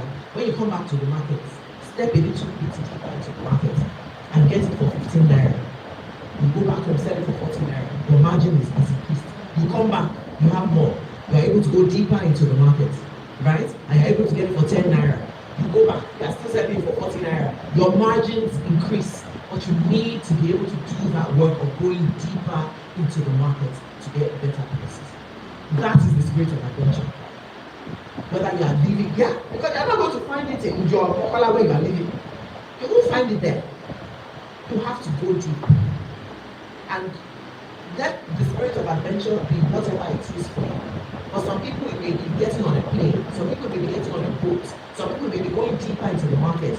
But whatever it is for you, just break the shackle of comfort and explore. Because the opportunities for deeper margins for your business are really in those explorations. And then finally, my final note, let me check my time, is community. So you see, a room like this is such a special room, because the people who come here, it's easy to be in your house, so it's a rainy day. In the morning, okay, I watch some YouTube videos. That is what people do, right? The majority of the people. But you have chosen to come here, to leave the comfort of your home to come here. It also means that all the other women in this room are on your same wavelength. Find partners together, build the community together. I shared at the big conversation how we have something called an agile of minds that I created a few years ago, where we share opportunities, grants or accelerators. You have the kind of people you want in this room, but really actively pursue community in a way where you are adding value, right? And you're also getting back. What is our thing for? It's give to gain, right? But in a community like that, with pairs of like minds, come together, share information together. What one person knows is different from what 3 people know. When 3 people drop knowledge in a bucket, all 3 people can take it and go and do it. But if it's just you with your one thing in your pocket, you are limited. So community, and finding where you find your community in places like this. So that is all I have for you guys. But if you have any questions, we can take like a couple of questions. Yeah? Later? Okay. Thank you very much.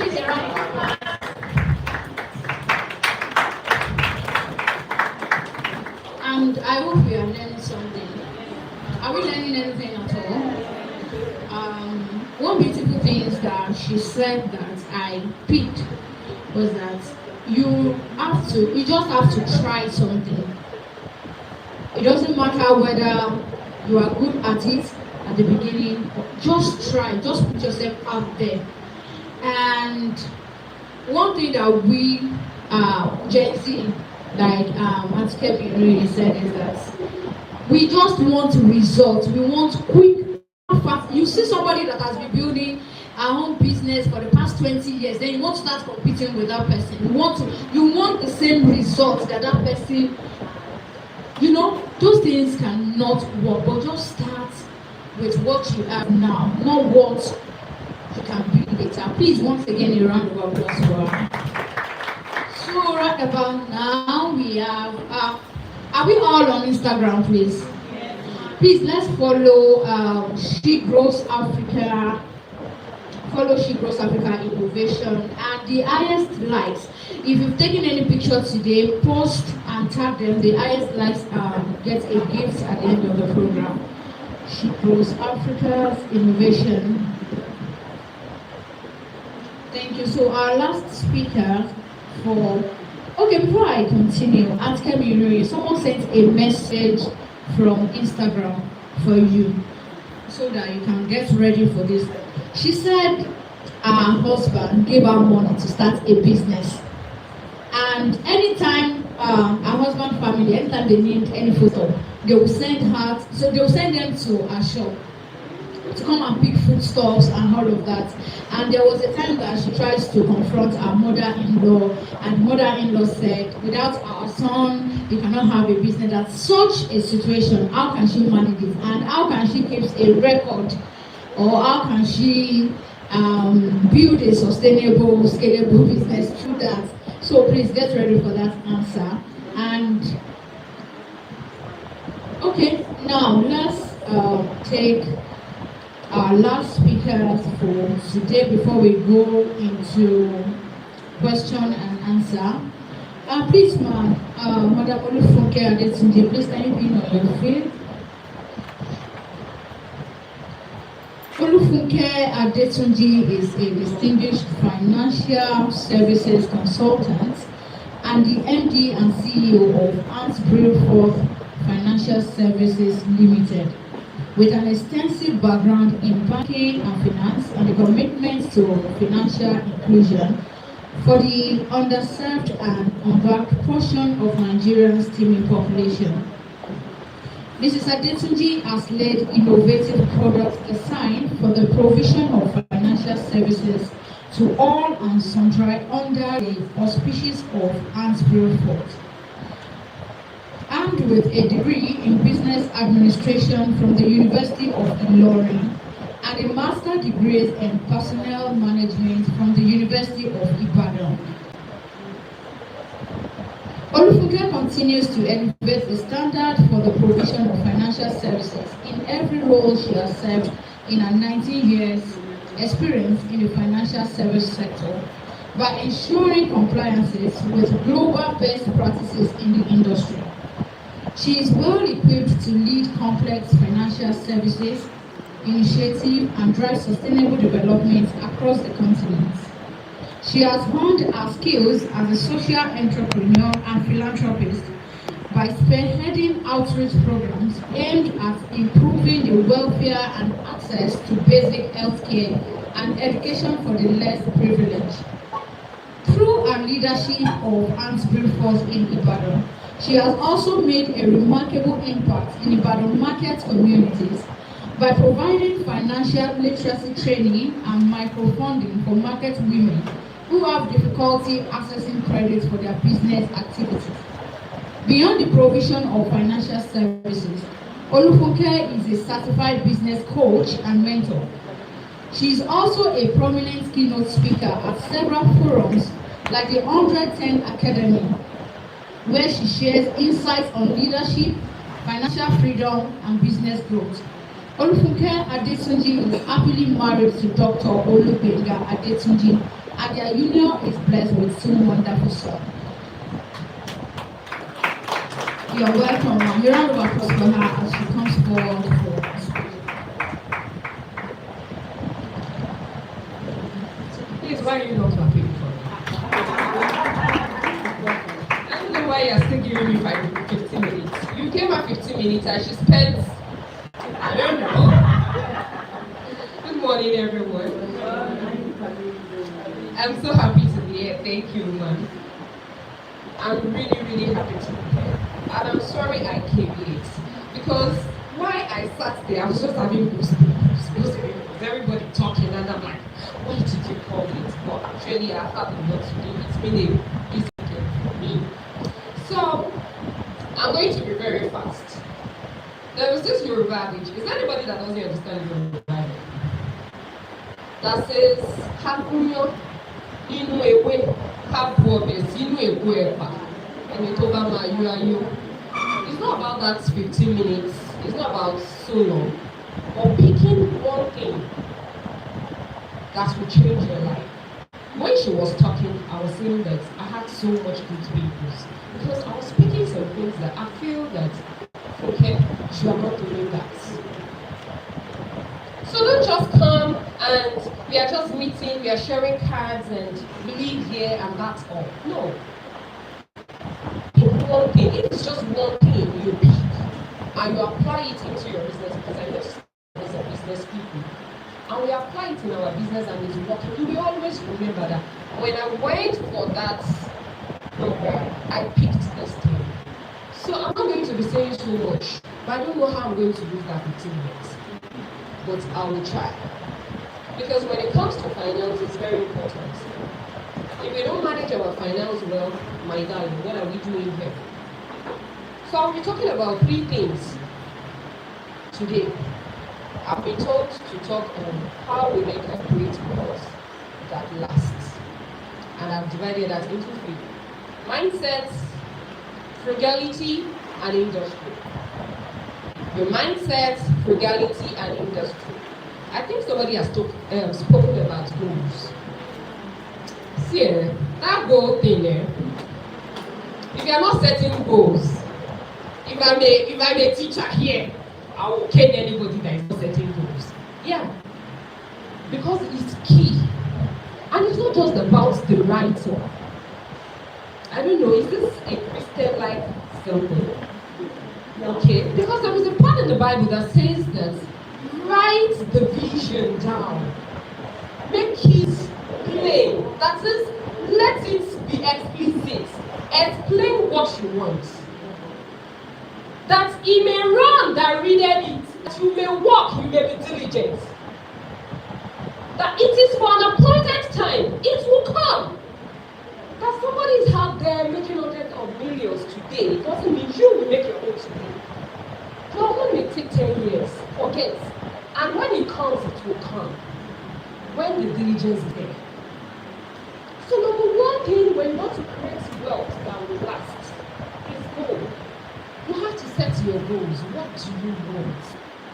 Do you know that it's not the work we are doing that brings us money directly?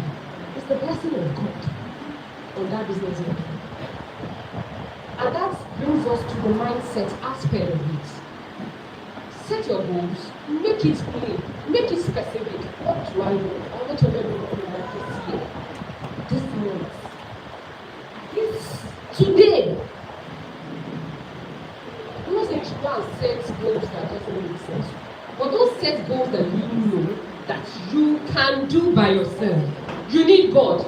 So you need that thing that you know that it is God that will help you. 2004, I was writing that I had my business office on the main street of Ibadan. I started writing it. And it's part of my goal. Okay, I'm going to talk about affirmations too. Because you turn your goals to affirmations, you put them on your vision board. I think as you know, I've taught you about vision board already.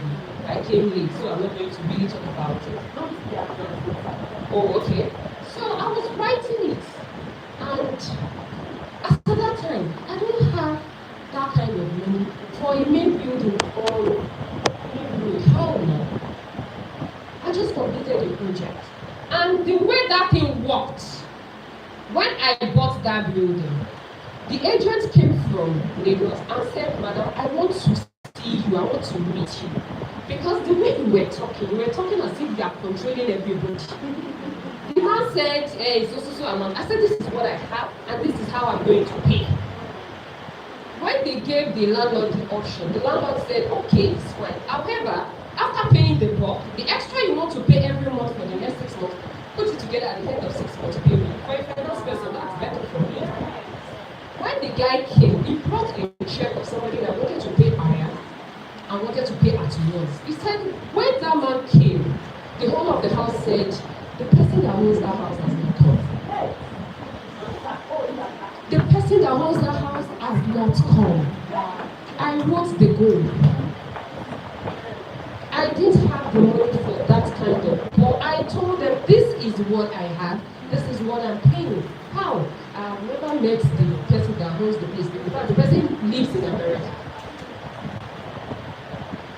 So, number one is setting your goals, having positive mindset. Please, enough is enough of watching. Hey, this program, my mom used to watch. Kokoro Alate. I'm sorry, I'm not trying to demarcate anybody. But that thing that will affect you mentally, that will make you to be thinking negatively all the time. That you want to enter KFC and you be like, Shemo, the game, you know, avoid them. You can't make money when you are always afraid. Do you understand? So number one is your positive mental attitude. What do I want? I deserve it and I'm going to get it. Number two is turn your goals to affirmations. You have set goals that, okay, I want 1 billion naira in 2026. Start writing it down. Affirmations are positive writing. It's like praying on paper. You are writing what you want. For me, I do it every day. And when Mrs. Ebu was talking, she said, you wake up by 6 to go school. Who is still waking up at 6 now? Is somebody waking up at 6? My doctor told me I need to sleep more. So I started waking up by 4:30. 4 is the standard for me. And immediately I noticed that I was fine. I moved back to 4. Don't wake up by 6. Why are you romancing poverty? Yeah. And don't sleep late. You cannot perform when you sleep late. And most times, what is keeping us late? Phone. Because when we're supposed to work during the day, we are not working. We are pressing our phone.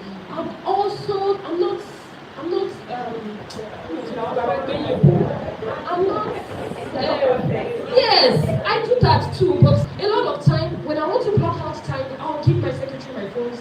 See, I'm not picking any phone for the next 3 hours. I'm not, because sometimes when you're working, you just notice that I've checked your phone. I've checked your phone. Somebody sent you one Instagram page that it's actually supposed to help you. But by the time you click that page, it takes you to something else. Before you know it, it's 30 minutes. So don't worry about it. Speak soon. So number 1, he said positive mental attitude.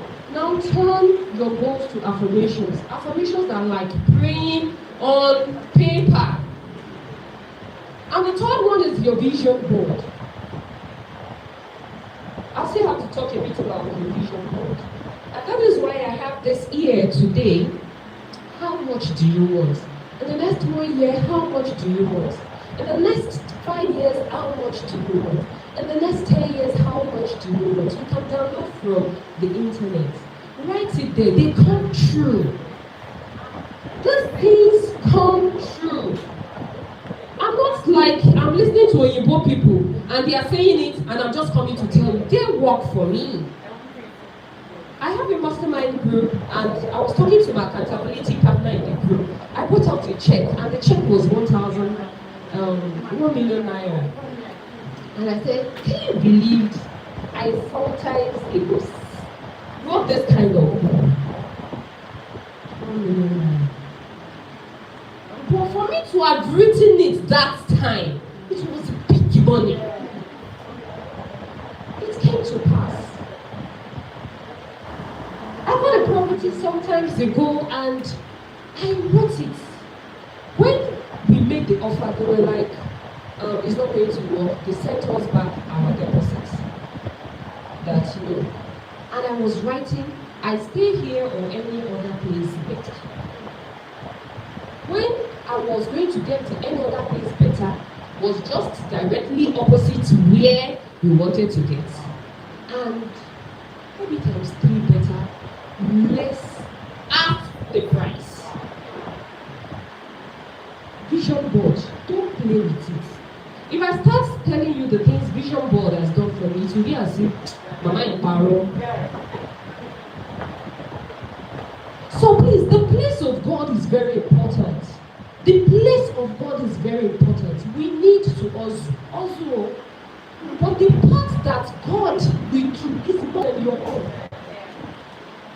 And how do we bring him in? Showing him the things we want, making it plain.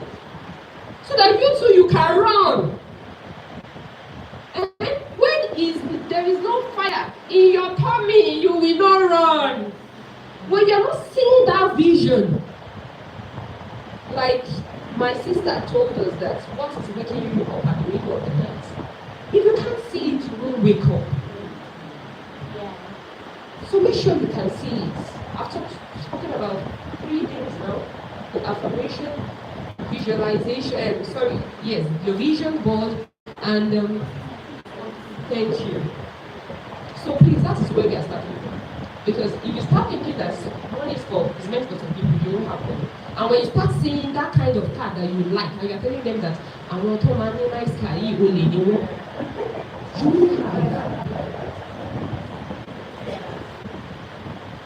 When you see a young woman that is doing well, she's sleeping with big money. You won't have because you won't be diligent. So have positive mental attitude that I can achieve whatever I want. And I'm going to give you one affirmation. I am a money magnet. Money flows to me effortlessly and easily. I am a money magnet. Money flows to me effortlessly and easily. The second one I'm talking about today is frugality. If you make $1 billion naira every day and you squander everything, my darling, you're going to be poor as what rats, not church rats. No, the churches are rich now. As poor as a church rat. So there is no amount of money you are saving, you are making without savings that you go for. And most times our problem is not savings because we are saving. Our problem is not investing because we are investing, but we have not learned the act of saving and investing. You save and you are saving. You save and you are saving. Sometimes our problem is even over saving. Because you have saved the money you're supposed to use for something else. And when that thing comes, you go and unsave everything.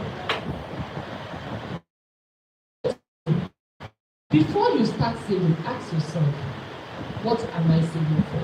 Goals. Am I saving to buy a car? Am I saving to expand my business? Am I saving to pay the children's school fee? What are you saving for? And that means you should not have just one savings account. Have different savings accounts. And when I say different savings accounts, it doesn't mean that go ahead and open 10 accounts. Some could be in your wardrobe. Because you know you are paying your students, you are paying your children's salary in a few days or whatever, and you can be saving it there. So don't oversave. That's number one. Number two, don't save after spending. The first thing you do is save.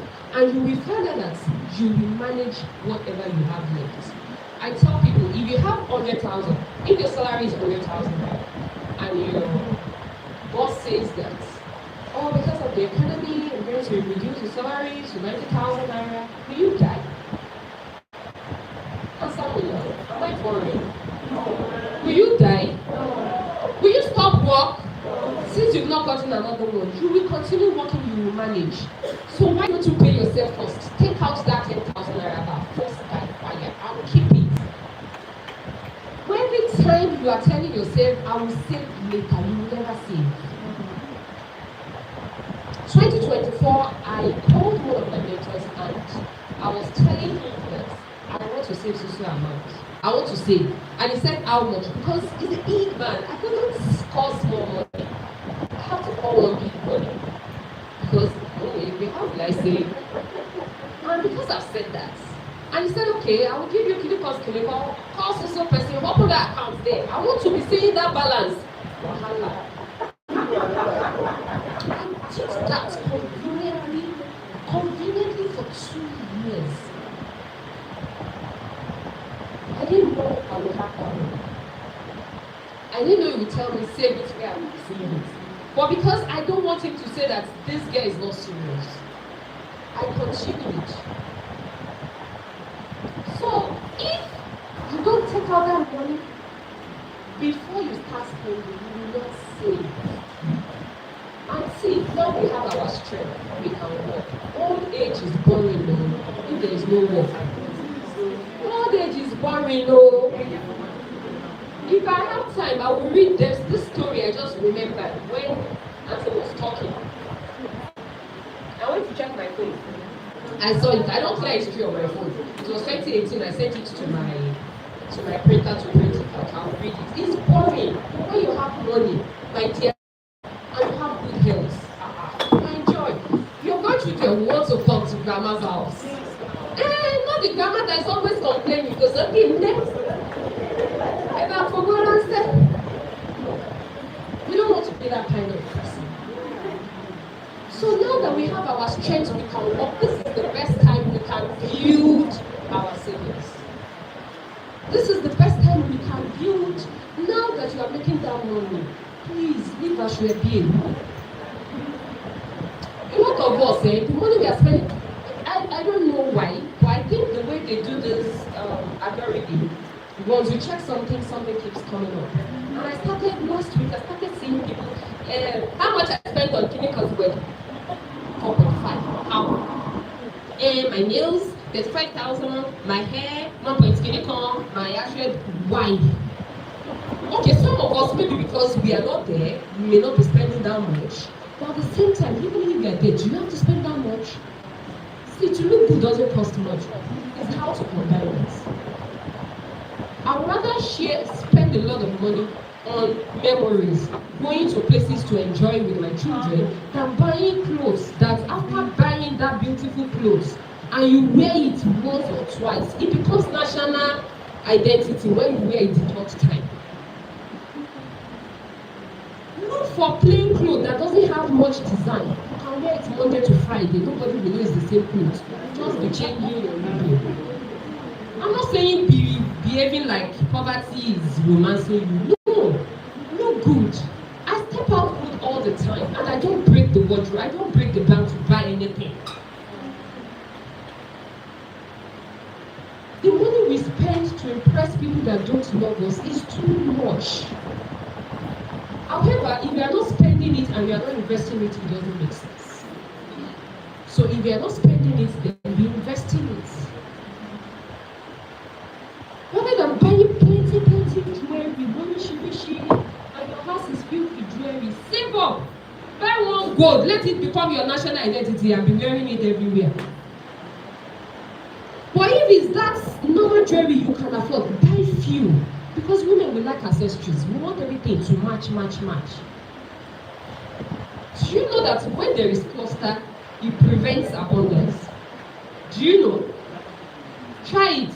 Go home, clear your wardrobe. Clothes you've not worn in 6 months and go. Give them out. Before you know it, that wardrobe is filled again. And not necessarily you are buying. At a point when I think about clothes that I need a particular clothes, somebody will just say to me, hey, I ordered a clothes and keep it in the car. I've said they should change the address to your address. It happens to me a lot. Clear your wardrobe. Those old clothes you've not been wearing, you will see what will happen. So don't buy jobs because you go out and you are saying 50% off. Doesn't mean you need it. Do you need it? Because it's 50% off. Okay, it's cheap. Money get the job. Look at the See, my first friend, I call her my first friend because we grew up together. She's getting married. She's been married, but now coming to formalize it. And she said, you'll be like a CD. Okay, it's fine. Because I've always been doing that. When I was pregnant, 7 months pregnant, I did the best lady of one of my friends. So she told me you will be my best lady. I said, fine. So now it was okay. Best lady of special wedding. Let me order for one nice dress. The dress came. And the dress was so nice. Now I'm going to wear another dress I have at home. I have that dress at home. Why did I order for one? For God's sake. I was just like, why for joy? This is what we are going to wear eventually. So a lot of times we buy the things we don't need. And those are the things eating our money. Peer pressure. Trying to impress people. Please stop it. Now we have the strength to work. Doesn't mean we should squander the money. Let's save. That 50,000 naira you save today will become a lot tomorrow. I have more savings that is about 250, maybe 259,000 the last time I checked. It was 50,000. I wanted to start more savings 2017 then. And my account officer came. She came only once. It was meant to be money. She came only once and she stopped me. Unfortunately, my signature was irregular. So that money has been there. I've never touched it. And the money now is 250-something,000. That is times what? Times 5. Assuming that woman continued, and I continued, possibly I would have retired. And that would take me to that paper that you were given. If you look at that paper,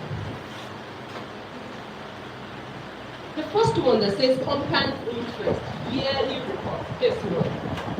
It shows if you are saving 100,000 every month, 100,000 times 12 is 1.2 at 18%. I think I said it wrong report. This is correct, but the one I'm supposed to say has a breakdown of explanation. So the interest you would have earned at the end of 1 year would be 117. For the second year, you save another 1.2. You would have earned 354,000. The money is coming in. At the end of 10 years, you would have saved 12 million. Can you see it on there? And the interest you would have earned will be total interest. Sorry, I can't hear. No, 18.9 million. More than the money you were even saving. The interest you would have earned in 10 years. That is not even where we are going. I'm just trying to tell you that the earlier you start saving, the better. Now, look at the second paper. I want you to take it home and go and sit down. I ask them, all this for matter. Makeup, 30,000. Yeah, we are there. Me, I like them. There's nothing you can talk about. 38,000 every month. Have those free clinics that we do every month. Around 100,000 we do. As in those not so important. Those the girls' house. You can go out with the girls and don't spend so much. It's good to go to luxury restaurants. So if you not put 100,000 aside for 10 years, you say 18 point something. Not for 13 years. For 30 years. And it's compounding. Please, can somebody read what we will have total interest for? 1 billion? Who is a billionaire here? I love this. Hey, people are in the spirit. Yeah. But do we have that money yet in our accounts? You are yet to do the work that will bring the money. Somebody is getting up, so I have to be fast. So if you look at that, if you continue saving just 100,000 for the next 30 years, you will become a billionaire out of this small money that we throw away. So learn to continue saving and stop on saving. Save for other things. Save for school fees. Save for your project. Save for sinking fund for your business. Any business that doesn't have sinking fund is ready to sink. Setback is inevitable sometimes in business. I've had that before. And my lawyer was telling me that, with these terms and conditions, you don't have to pay. I said, no, my conscience will allow me. It was a major setback. But to the glory of God, we had sinking fund. The sinking fund self couldn't help us, was not enough. But somehow, it was a good way to start. So make sure you have sinking fund for your business. Please, you have to wait because I cancelled a lot of things for today. So please, just give me a few more minutes. 5 minutes. Yes, please. So it's very important. That saving, don't save and unsave. Have one savings that I call financial freedom savings. That one, you don't touch it. Somebody will come, their son is dying, their clinical is in the hospital. Why don't they save for it? I'm not against charity. When it comes to charity, I am big on charity. I do personal charity, my business do charity, my children do charity. But don't give what you're supposed to use for your own life. You'll be surprised at those people you are helping when you need help, they will help you. Some of them have their own. Yeah. Some of them have their own. Yeah. So please be careful. And the last one is industry. Industry, that is how do you manage your business? Please, integrity is key. Don't because they are not there, they say 1 kg, you are giving them 900 grams. Even if they don't see you, God sees you. One day somebody will find out and they will tell everybody you are a dupe. Customer service is key. I see a lot of funny stuff and annoying stuff on Instagram. No refund, no exchange. There is it's so annoying. You may just make sure that there is something around it that people will not, they will not abuse it. A basket for more than 6 months. I traveled with a basket for more than 6 months. I didn't like it. When I went back to America, I gave it. I took it back to the store because I have the receipt. No question, no nothing. They refund my money into my card. When I say no refund, no exchange. Even if you say no refund, do exchange. So customer service is key because people are queuing up today to buy from you. Don't let the growth, your growth kill you. because you are busy. We used to be busy attending to thousands of people. You are coming here with clinical. Make sure you have personal relationship as much as possible with your customers. And you know, personal relationship doesn't even just have to be you talking to them. It could be a machine if you can afford it. It could be somebody. Please, it's very important. Customer service is important. Integrity is important. And the last one is diligence. Let's do more on our business. Sometimes we just want miracles and we are not ready to do the work. We are ready to jump at conferences, attend, Lord, yes, say it louder. Are we doing it? Write it down. What do you want to do? Your action points. When I go for seminars, you know what time when I write this, my action points. Once I'm writing what you're saying, if I have any way to write, I put action points.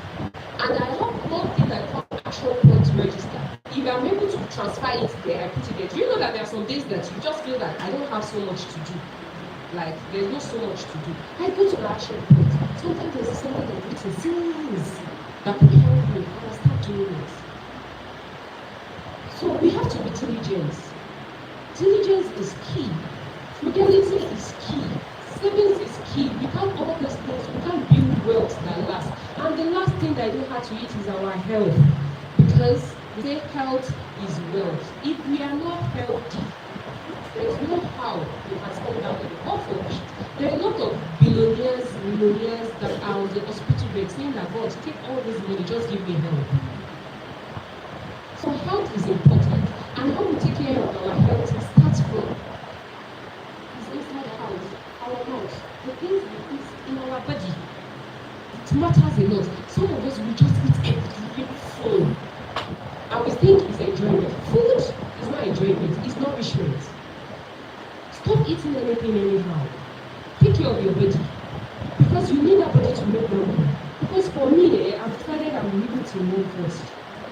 Yeah, so I look for all those mama. There's one woman I follow online, she's 84, she's a gym instructor. So I look out for what are they doing, I try to do it.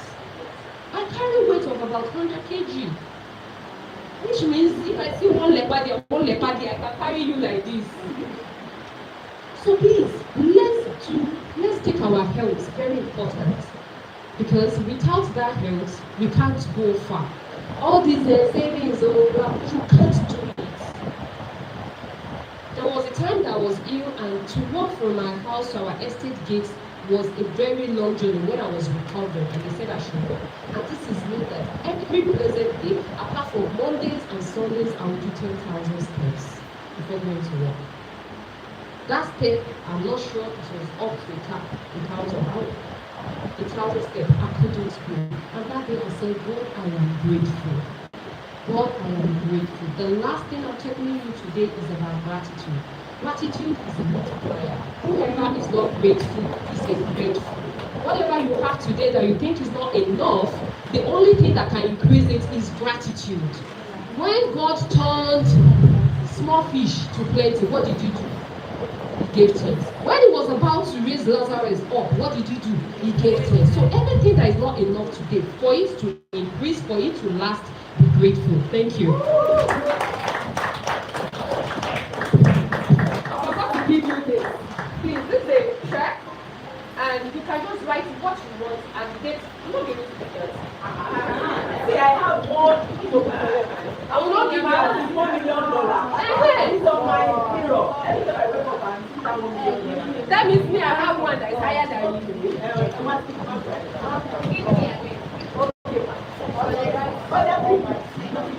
Let me get to the back.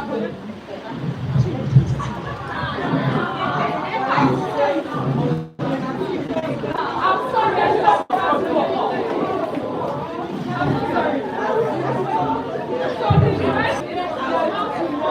I'll pray about it, talk about it. When you see me, you share that testimony. Please, a round of applause for her once again. I hope we are enjoying ourselves. She said something that caught my attention. She said, you can't make money when you are always afraid. Some of us, we are afraid. They will say you should follow them to somewhere. You say, what if they use me for money ritual? Some people have this money ritual mentality that they don't want to leave their comfort zone, and there is no way you can grow like that. Another thing is that I have seen women who they are trapped in a situation that they do not like just because they don't have money, they don't have savings. So when you don't have money, anything people give you is what you will take. But money makes you to be in a position that you really want to be. So right now we are going to be bringing all our amazing speakers together for a panel discussion. If you have any questions, just raise up your hands. And ask me really. Please let's clap for them as well.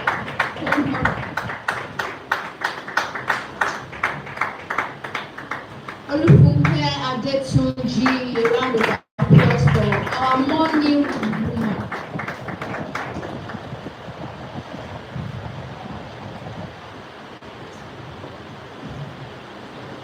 Sorry, please, where is help me to call Temitayo. Okay.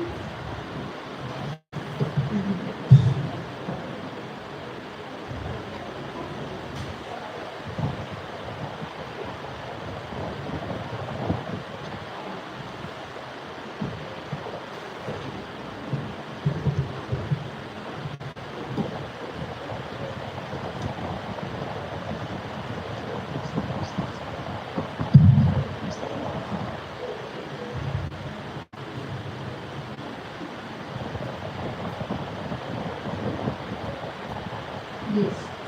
No, this is it.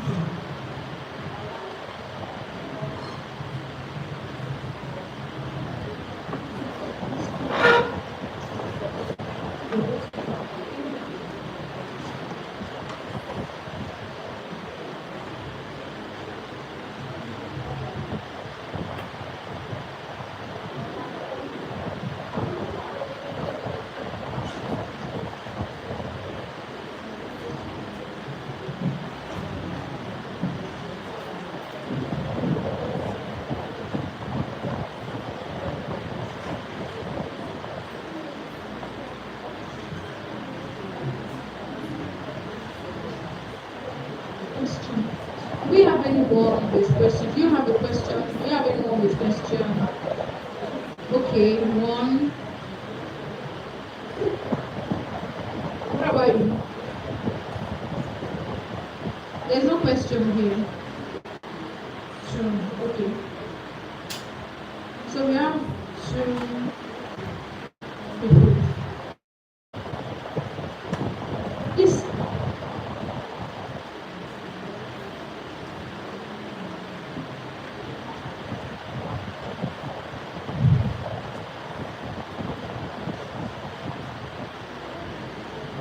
Okay, I think we should just start.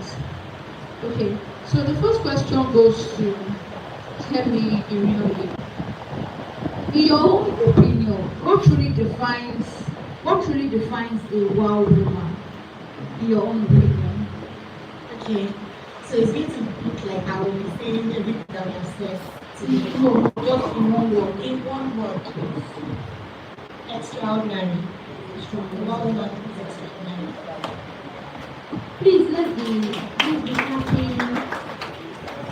What is one mindset that every woman must make to grow? Yes, Positive. You have positive all the time. You want me to explain? yes. Yeah. You know, I was talking and I talked about positive mental attitude. For me, that is it. When you come into my office, you see everything gratitude. Because there's no how you'll be grateful when you decide. I started my business 12 years ago. It will be 12 years by next year. And you know, microfinance is not something easy. When they say that you have to be a bit mad. And sometimes it was so stressful. And I noticed that I was becoming a very sad person. So I went to a friend's shop and I got some pebbles, sunflower. And those pebbles, I took them to my office. They were 60. So anytime I'm sad then, because now I have better control, but at that time I don't have that control. Every time I'm feeling sad, I start picking the pebbles one by one, saying the things I'm grateful for. Before I count 1 to 60 blessings, except that person is mad. I am up on my feet again. I am happy again. So we have to have our mood shifters, because it's not easy in Nigeria where there is no light, where everything is stressing you, and you see somebody else that is doing very well and you are doing the same thing. You will be sad sometimes. But when you have your mood shifters are the things that maybe when you do it or when you think about them, they just get you from 0 to that 11. You know, when Mrs. Evan was talking, she said, how do you feel? I say 11. Get those things that will get you to 11. I was cooking this morning and I was just dancing. My maid, I just got a maid. She said, you like to dance morning. I said, yes. The speaker in my kitchen is bigger than the speaker in our... Yes. My kitchen sounds like a club. Because it's a mood shifter for me. You need that mood shifter for you to have positive mental attitude, because things will not work sometimes. I'm not a prophet of doom. Things will not just work and you just be down. But when you have your mood shifters, you know what helps you to get out of that mood. Once you notice that this mood is coming, and you know that when you have a negative mood, when you have a bad mood, when you have an unhappy mood, you will bring more. I'm sorry I'm talking so much, but please let me explain. Just like when you wake up in the morning and, for example, somebody has spilled water. Why did you spill water here? And you are shouting at that child is already grumpy. Unfortunately, maybe he's trying to iron his clothes and mommy is doing and the boy starts misbehaving. Can be fast. That boy too is sad. That boy will go ahead and fight it becomes a ripple effect. So try to get your energy up at all times. It's not easy. And don't wait for motivation. Because me too, I'm fighting my battle. Me that you want to come and meet, I will not be able to motivate you at that time. So don't wait till anybody. So the thing I will tell you is always keep positive mental attitude and look for those things that will help you to have the positive mental attitude. Thank you. Thank you, ma'am. Please, a round of applause. Okay, so this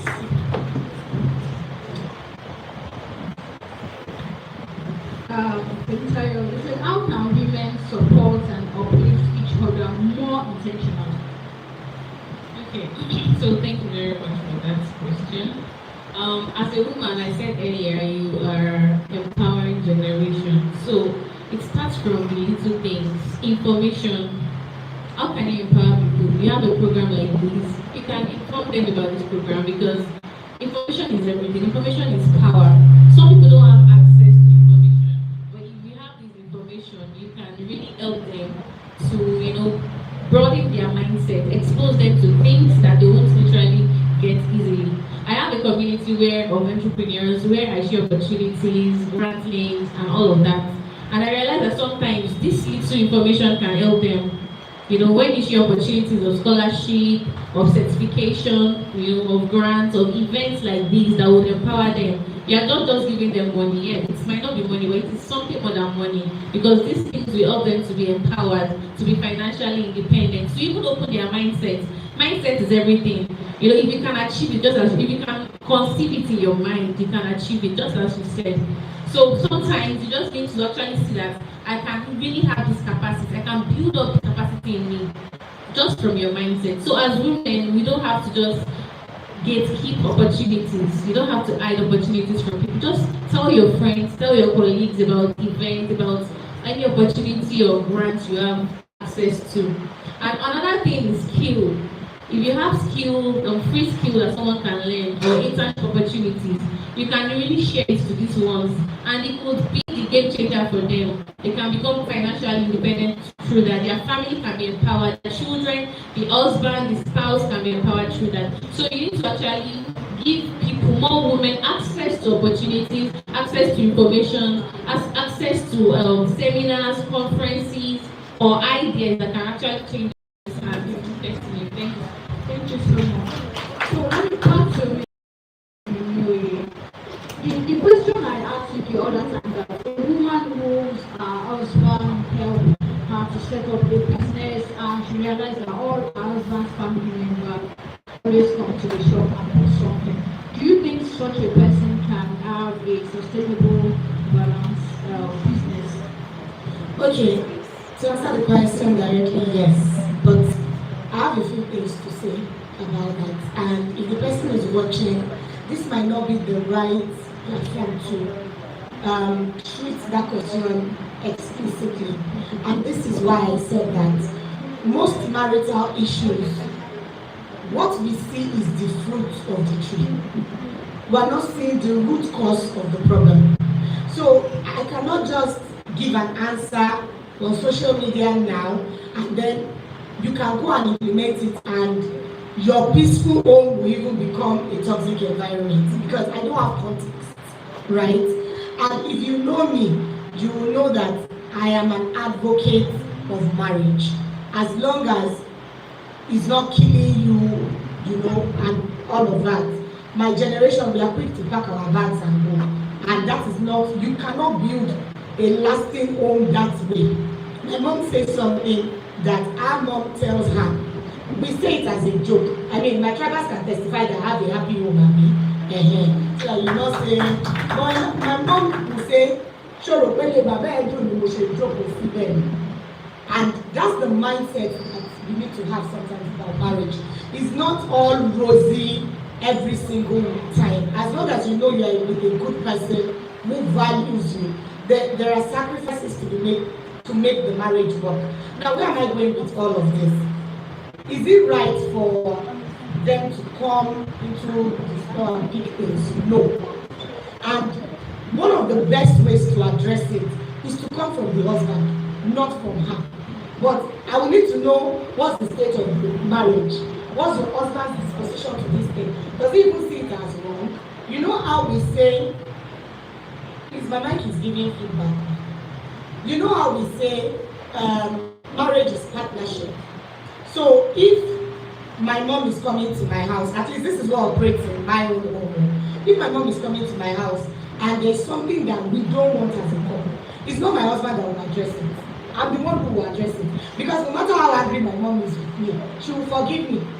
But she can hold my husband to her hand and, you know, for generations to come, we are still dealing with those issues. So wisdom is important in this context. It is the husband, and my simple answer is, anything manage kayo, amaseti money. So if I'm supposed to give an answer directly, that you can even make use of it immediate, is for a husband, have a sit down with your husband, let him have the conversation with the family. But you see, the conversation cannot even come from a place of mommy and you might not see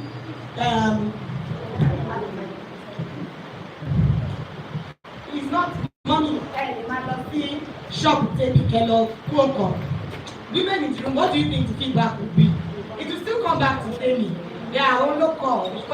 So that's not the solution. In the immediate, it is first, you need to win them off that mindset. It's going to take time. Because don't even wait for them to come to the shop. Send the food stuff to them. So let it be that there's no cost in money. There's no way I could check out the plan. Because my friend said anything, Mama sent food stuff to you in the beginning of the month. Whatever, the budget is sent a job about manage.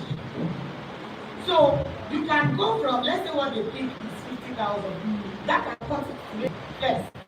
Then from Ibatoba adapt everything from one month, and they are now taking you bringing to them. You can now start reducing the size of what you send to them. But for you to actually have a more holistic solution to that problem, it requires context as to what is operating in the home. Because this issue will not just be on the shop. If the family is saying, no, up to our son did this, there are other issues attached to it. So there might be other things that you even need to get sorted for what are people saying to work. I hope I've been of help with something. Thank you so much. Sorry. But if this doesn't solve the problem, she can send me a DM. I'll be happy to connect you with a marriage counselor who can work with you extensively. So back to you now. Someone said, as the first daughter of the family, that she's having difficulties in saving. That how do I save when I don't even have enough money? But how people in tell people is no amount will ever be enough. And savings is attitude. If you like to save, you will continue saving. But when you don't like to save, you won't save. If you earn 30,000 naira, save 1,000. In fact, it is 500. Start saving it.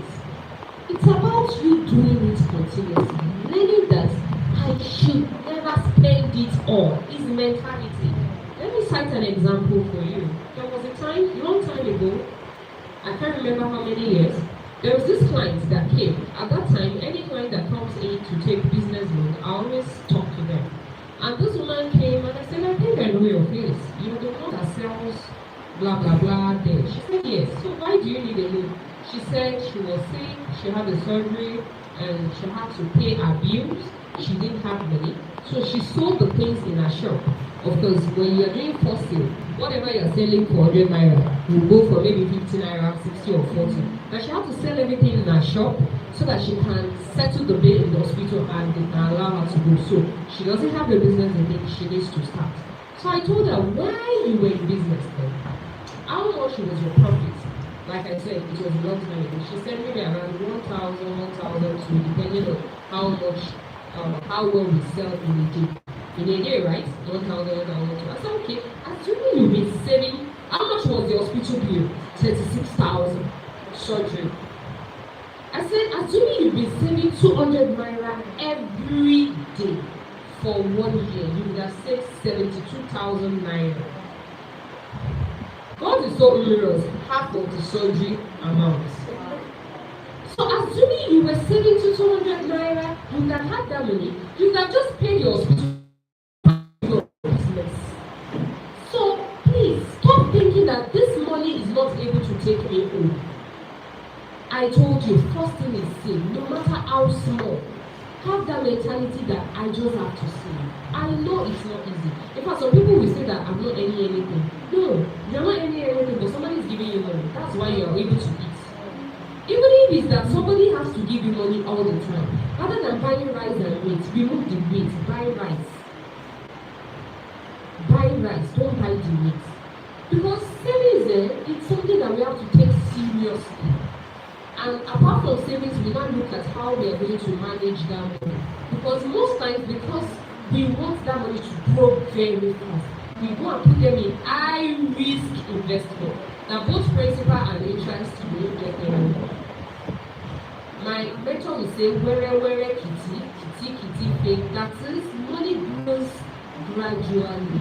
And after growing for a long time gradually, it gets to a point of no return that the money starts paying. I want to continue, but it doesn't come now.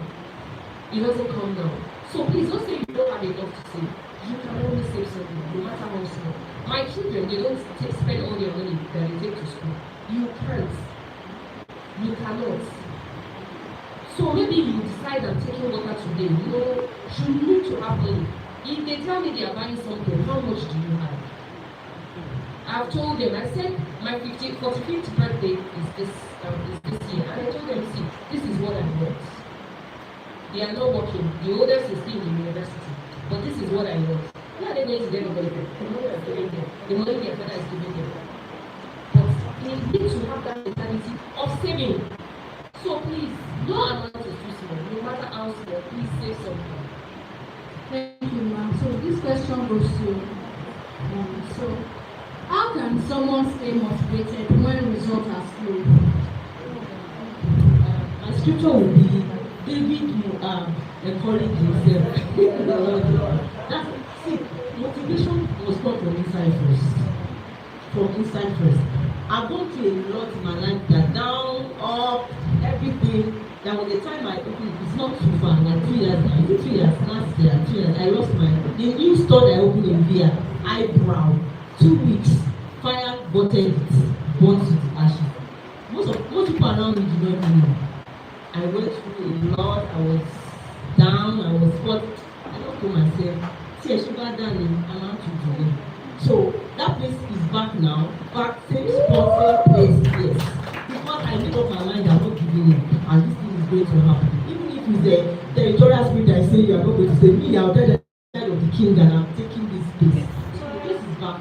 and we opened it back in December last year.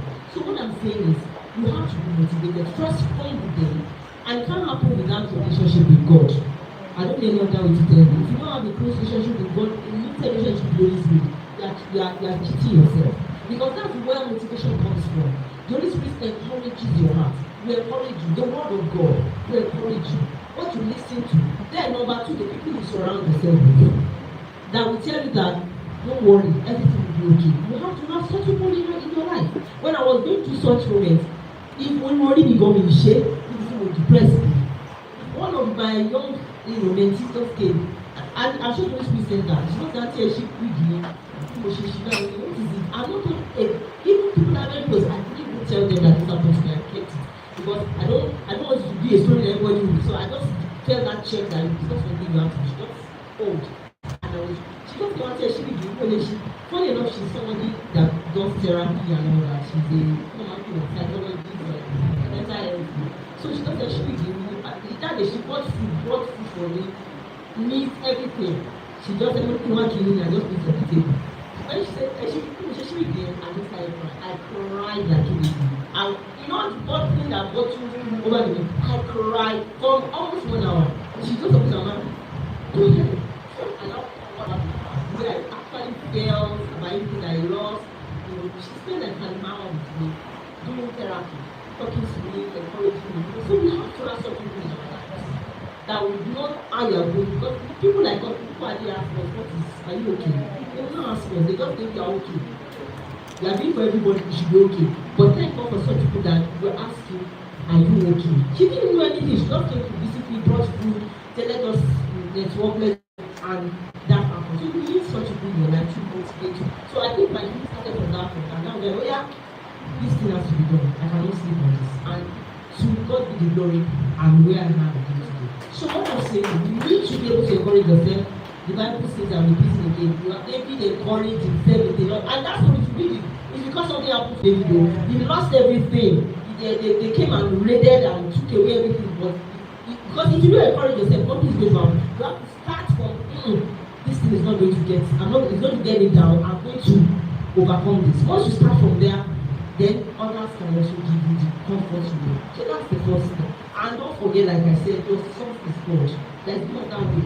Even if you are saying that there's no comfort like the comfort of the Holy Spirit. There's no image that comes outside of the Holy Spirit, because it is your heart. If you're heartbroken, if somebody cheated you, somebody did, the healing comes first because he has touched your heart like it. That's how I know it's only one. So when God heals your heart, it's easier to forgive, it's easier to move on, it's easier to be motivated, it's easier to do whatever it is you are dreaming on. But if you are not motivated, you are down, you are depressed, you can hardly get anything done. You just see life as gray, everything is dark, nothing is going to happen, and then you be on the same spot. You can be like that for a whole year. That's why people with depression cannot go any far.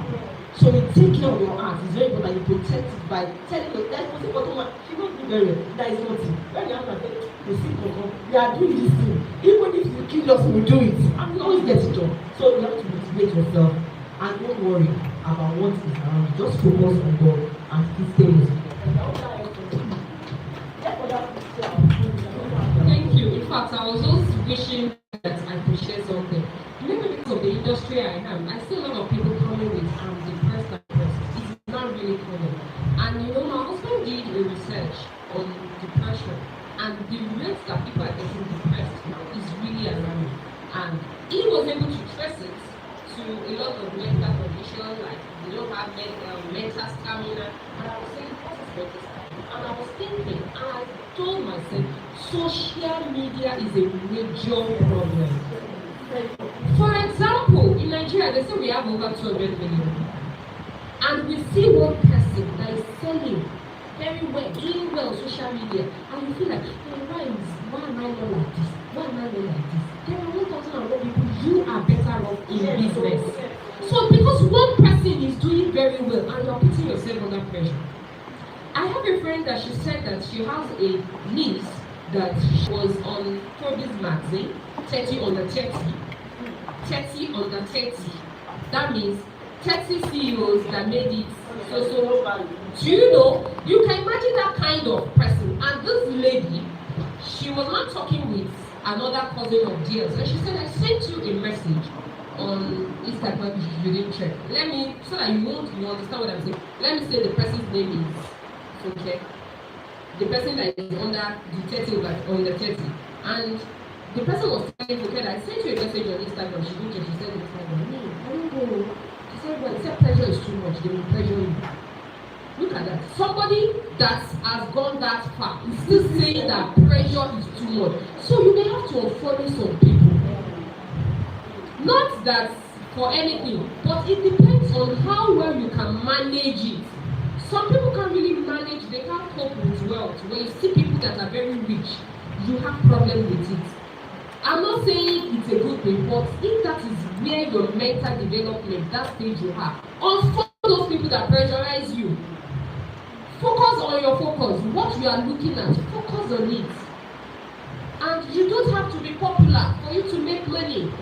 I don't watch TV, but during this lockdown, I watched, I can't really, maybe Castle and Castle, I can't really remember that they were legal company and co. Yeah, small business, and they were making a lot of money. And there was another business too, that they were bigger but not making so much money as that. And I told myself that it's not until you are big, it's not until everybody's hearing about you, it's not until you do a lot of businesses before you make it. It's not everybody that will shout on the internet. It's not everybody that will make 1 billion by making 1 million. Some people will make 500 million twice and you make your billion. So please don't be pressurized. It is real. And unfortunately, if you slip into depression, motivational talk cannot help you. You have to use medication. Yes, medically. So be careful. Don't slip into depression. And if you slip into depression and you don't know you need medical attention, God forbid, that may be the end. It turns to proper mental illness. So you have to be careful. When you see that something is affecting your mental, so look up in the blood, be like me, dance. Yes, look for that thing that will make you happy before you fall into real depression. Depression is real. Young people. My son told me one day I'm bored. I said, don't ever say that again. At what age? No PS4, no nothing during school until on holidays. They have phones, but no phone. Only on holiday, not even on weekend. Don't tell me you are bored. Go and read. If you don't want to read, go and play football outside. Don't allow them telling you I'm bored. Don't give your children a phone all the time because it gives immediate dopamine. Immediately, they are happy. So when things are not moving, when they become adults and business is not doing well, it becomes a problem. I've had reasons to cry. There was a time that any small toilet and by the time I'm coming out again, I continue. It happens. I've cried this year, and I'm still here doing like I have everything together because I know that where I'm going is sure. I'm getting there. These are just stepping stones. So don't get discouraged. Just make sure you are doing your best. Make sure you are doing your best. Don't get discouraged. Discouragement will come, yes, but after, cry very well. Crying is therapeutic. Cry very well, then go back and do it again. We are all in it together. Nobody is going to fail on the way. We will all make it together. So be determined that yes, it's not easy. A lot of people are also not finding it funny. I'm not the only one, but I'll go again. Thank you. Thank you. Please let's take a question.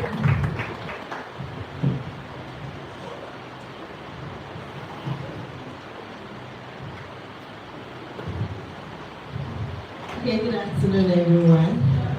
My name is Mrs. Eniola Omo, and I really firstly want to appreciate Dr. Mrs. Smith for organizing this. Like, I've gained a lot since I sat down.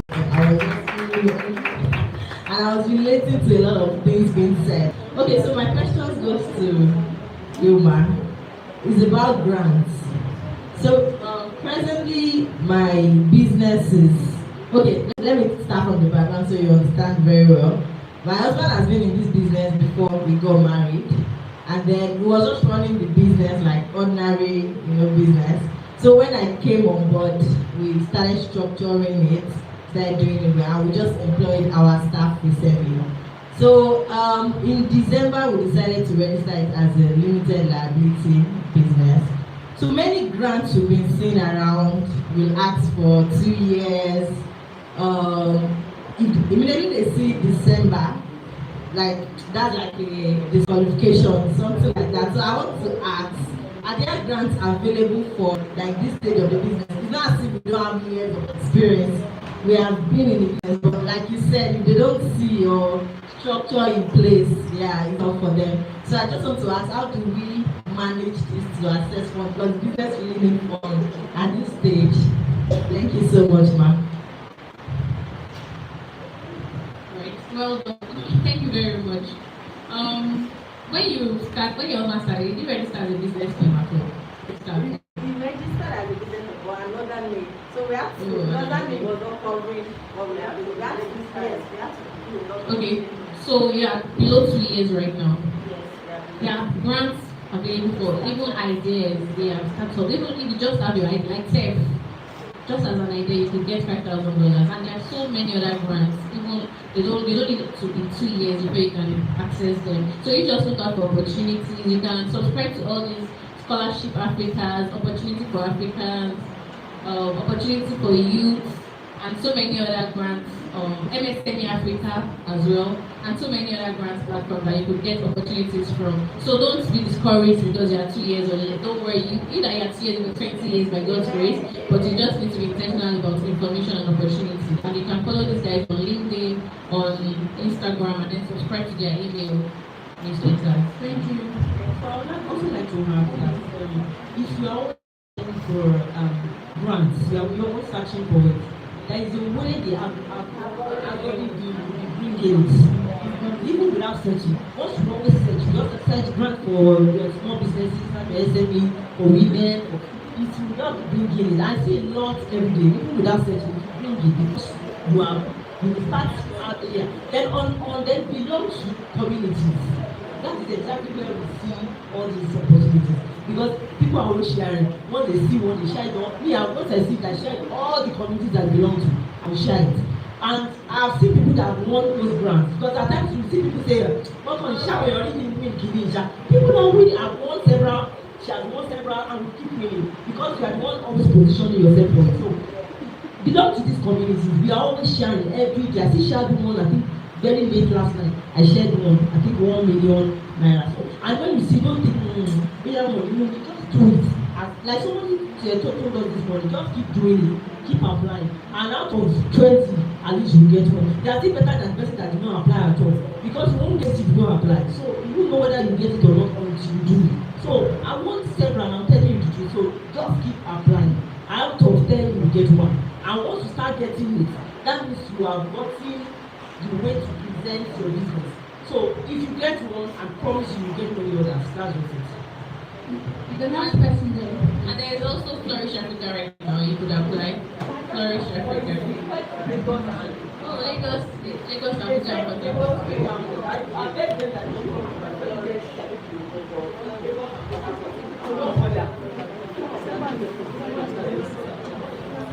Alright, thank you so much, Maz, and everybody seated. So my question goes to Monica. You mentioned that we should train our staffs in investing them. I am that person that used to be scared because I feel that saying soldier go, soldier come.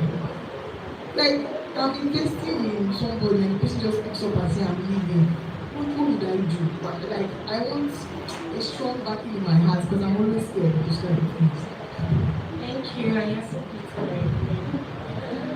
okay, so I think your fear, if you ask most people, if they want to be honest, a number of people have that fear. It's either you have the fear or you have overcome the fear, yes or no?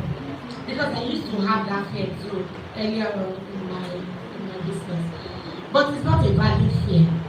Because whether you train people or you don't train them, they will go. That's the truth. What you should be particular.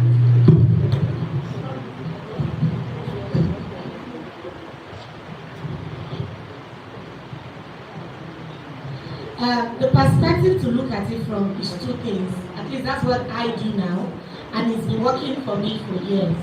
The first is, we've been called to serve. I think everybody that has spoken here today has spoken from that perspective of ministering to people. Our businesses or the ventures that we go into is not just for ourselves and for our own consumption. I believe that is why God revealed the life of that rich fool in the Bible.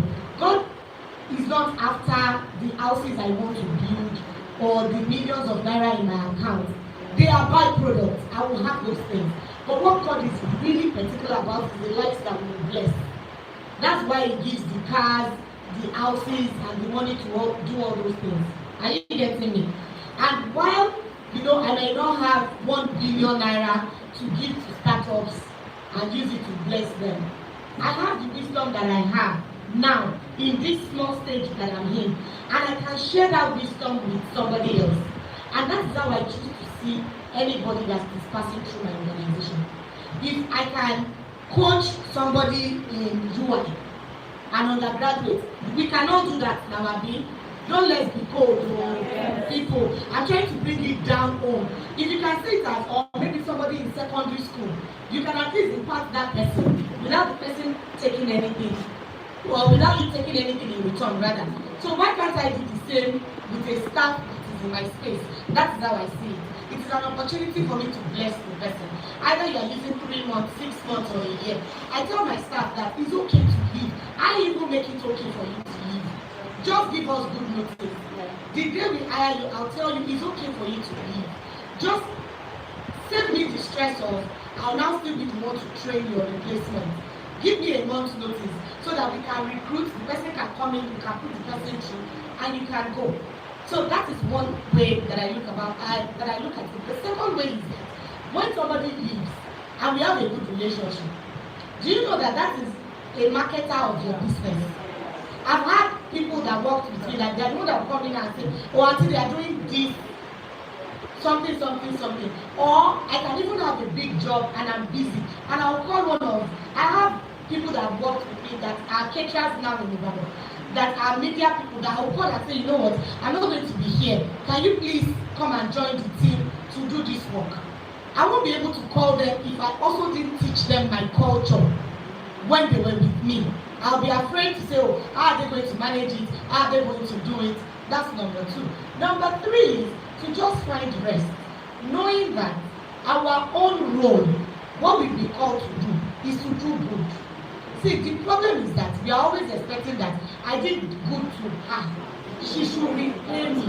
No, God is the rewarder. I've had staff that I invested in them. I thought, oh, this is somebody that maybe in 5 years I can even hand over the company. And for whatever reason, forget even the ones that left. Me, self, I was one that fired some. You can have sex in January and by July you've lost the sex. But I have reaped my investment in other staff members.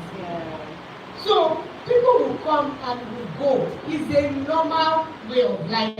It happens. Don't be emotional about it. Don't, tell yourself that positive mindset we talk about. Because it's easier for bigger companies.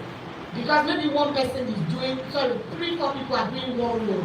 But in your own organization, that is just that one person. When the person leaves, it could be a burden, truly.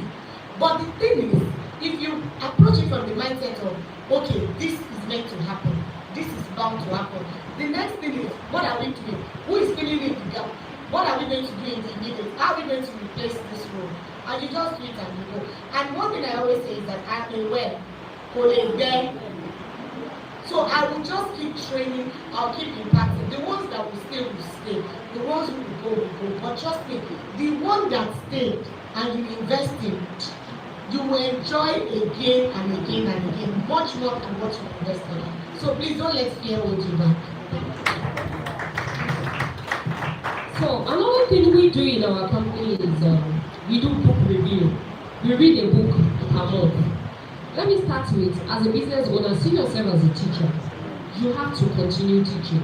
You may not be able to afford the very expensive training, but you as an employer, there's something you know. And one way or the other, you know that your business, teach them. Then another thing is get books. In fact, a lot of books we are reading now, they are not books related to our business. But I tell myself that for my staff to give their best, I have to give them more value than they are giving me. And the only way I can do that is making sure that they are better. So we buy books, we have library. You read compulsorily. It's inside your offer letter that you have to read minimum a book a month and review. Yeah. So we come together last Friday of the month in the morning. We do a book review. What have you read? I will explain. I will also read it. Then we start implementing. We implement together. And by evening, we are there doing thank God it's Friday or whatever it is that we are doing in the evening. So make sure you get that book to train them. You don't have to look for very expensive training somewhere. No. Train your staff. Because if you don't train them, they will mismanage your business. And another thing I wrote now is process manual. Have a process manual. In fact, that staff can be the one that will create the process manual. Everything they do, let them write it. The process, let it be there. And like she said, put it, notice. You give me 3 month notice. My own is 3 month notice. Except for marketers, I set it days. But for my operation staff, it's 3 months. Give me 3 months notice and everybody will give me. Because the way you train them will matter. Some people will still go anyhow, as in just anyhow that they will misbehave. But those people that have sense, it wants you to, as an employer, you have sense, you treated them well. Then when they are going, they will consider you. I had a staff that resigned, all because we needed somebody to fill our own position later because she gave me 1 year notice. Yeah. So when we got somebody suitable, it was not up to 1 year. And she had anything to do. She said, Auntie, look at what we've been trying to get somebody. If I don't resign now, you say later she may not be available. I said, what will you be doing? She said, with everything you have taught me, if I can't do well, I'm a bastard. This girl traveled to Ghana a few months ago. She brought me gifts. She resigned because she has gotten somebody to feel happy. So have a process manual. You write, let the person document everything they do so that when somebody comes in, somebody else can really read, understand. Because a lot of things we do in my office, I don't know them. When I log on to our software, I may not even remember how to do statement of accounts. So if the person that knows how to do it is there, and the person leaves or he doesn't come tomorrow, who is going to teach that person if I don't have a process manual? So I tell them everything you do, document it. When they document it and I have it, I'll now go and I follow the process and see that, oh, this is understandable. Yes, this is workable. You fine tune it, you keep it.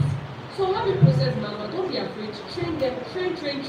So we continue training as a business owner, and that even is a credit to me. They want to work, they want to come. They want to make your work environment a place that people want to come back because they spend a longer time at work. But when they're not happy staying at work, they won't come the next day. So have process manual and read books, train them what you know, teach them before you can afford training outside. I just want to say that everything we've learned today, let us just be hearers, let us be doers.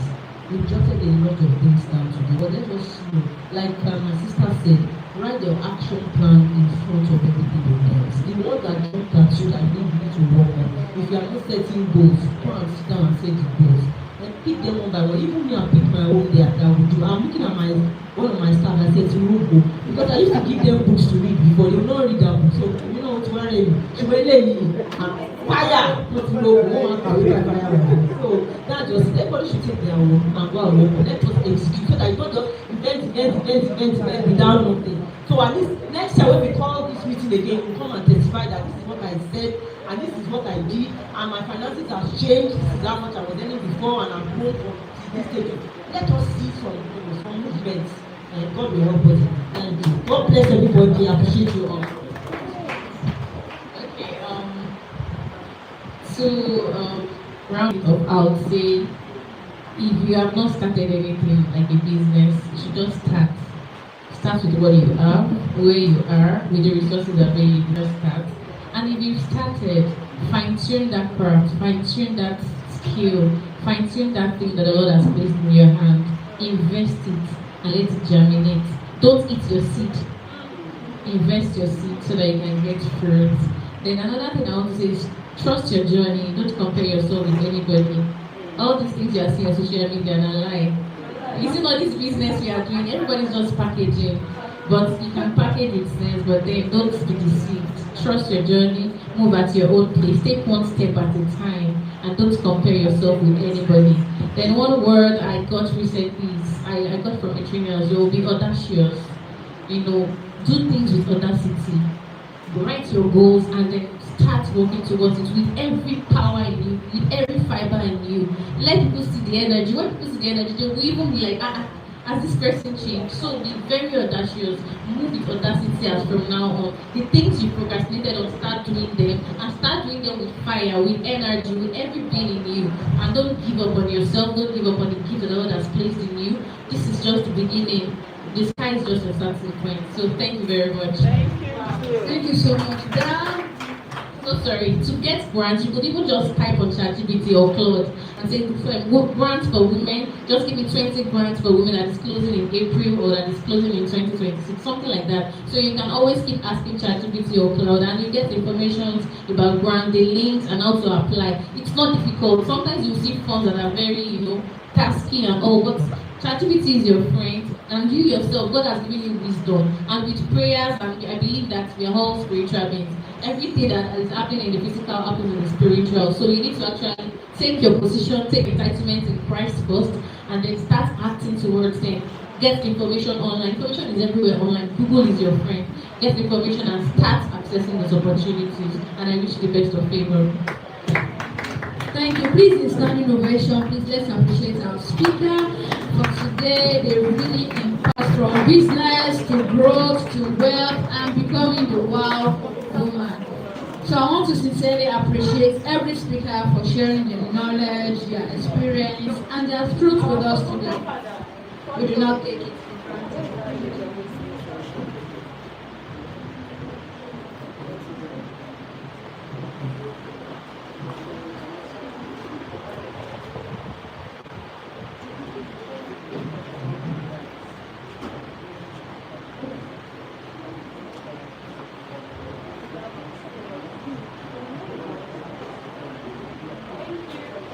Thank you very much. And do not forget to follow She Grows Africa Innovation on social media. So let's have a seat. We still have something to give you. Please, let's sit down. And please follow me now to Activity. I want to see everybody on my Instagram. Activity. Follow me. Okay. Social media is very dry. I don't have any followers. You follow our money. We call our money Tony. Olufunke Adetunji, please, I'm begging. Shall we kneel down? I don't know. They will follow you. That's all. And Olufunke Adetunji, and then what's the one? Kemi Irioye. Her name is Kemi Irioye. Yeah, they know everyone. They know why then let's quickly do. My own is Tinu Temi, or you look for Tinu Smith and just follow. Are we doing it? Oh, yeah, let's do it. Let's do it. Yeah. Let's be doing it. Let's be doing it. So we have some food for you, at least lunch for you. Yes. We have lunch for you. Yeah. Thank you so much.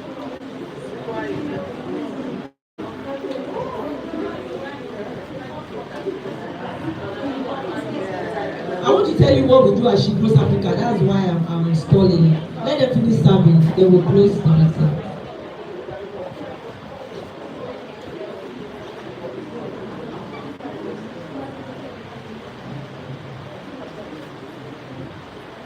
I want to tell us what we do at She Grows Africa.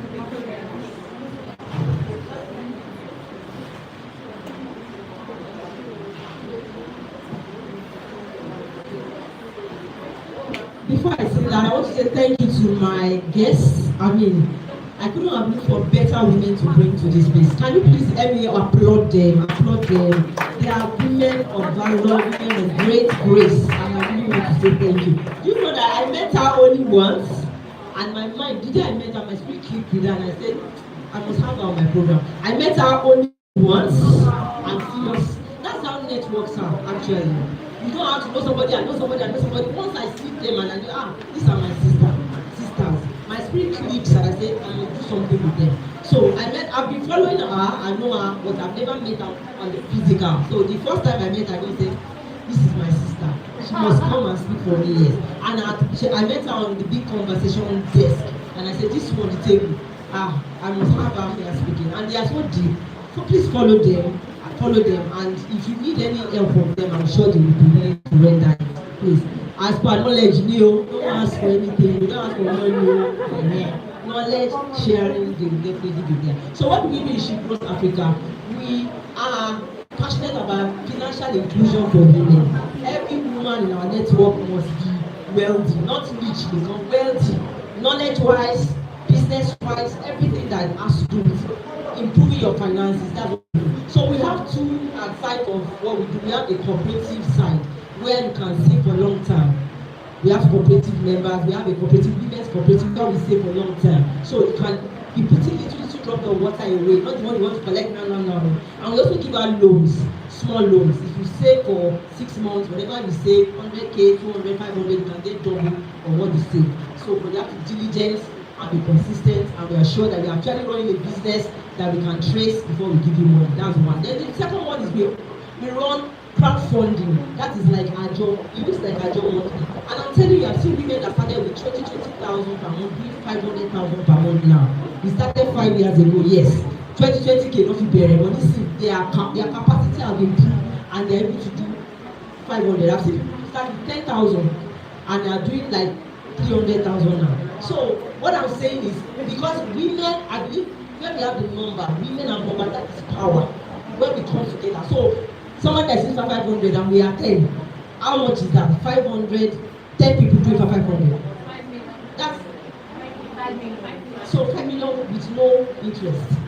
They are not collecting money anyhow with interest. So you give the 5 million this month, you give it back to us. The next person will take it. All you need to do is be returning it for 500 if you can pay 5 million total. I think it's the easiest way to make money.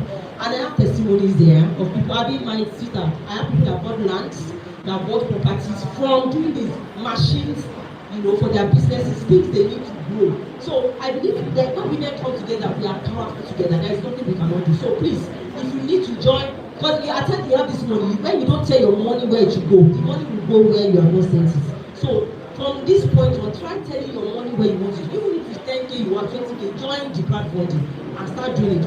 With 10 people or 12 people, that's 120,000. You can still do something. So when you go back to shoes, somebody is taking them. That's how you do it. I've done a lot with this and I've done like 6 or 10.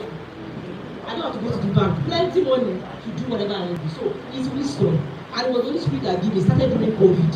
When people are complaining and was supposed to hold, this people said, you know this women, it's money that you're making now. Put everybody together in ranks. Those can be 20, 50, like that. And we saw it blue and it grew. And people are doing great things with money. So don't limit yourself to what you can do. You don't have to go to Lapo or what does it to go and collect money. If you find where it is interest-free loan that you can use, just be diligent in the returning it.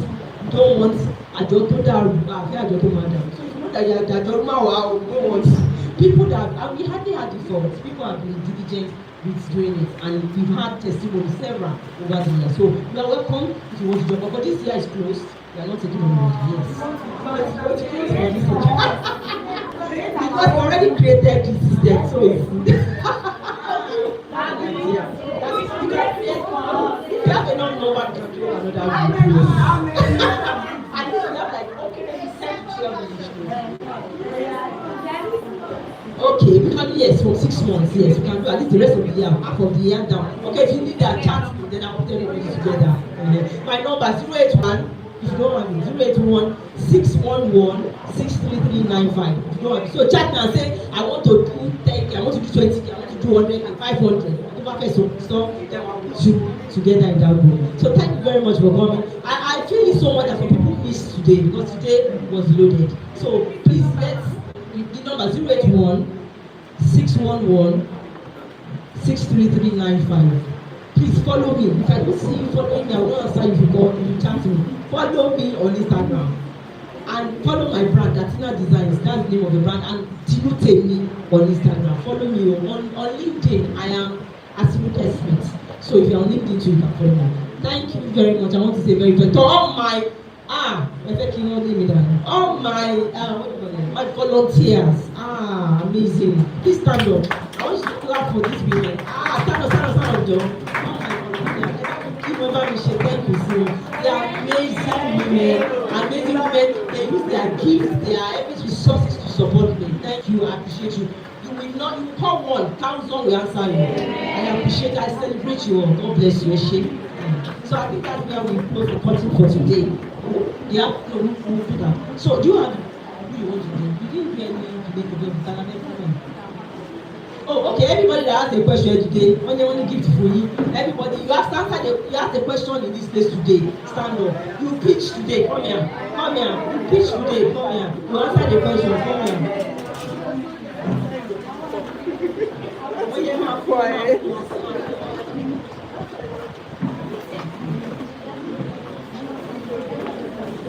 Volunteers, you have your own gift, though. Don't do like this.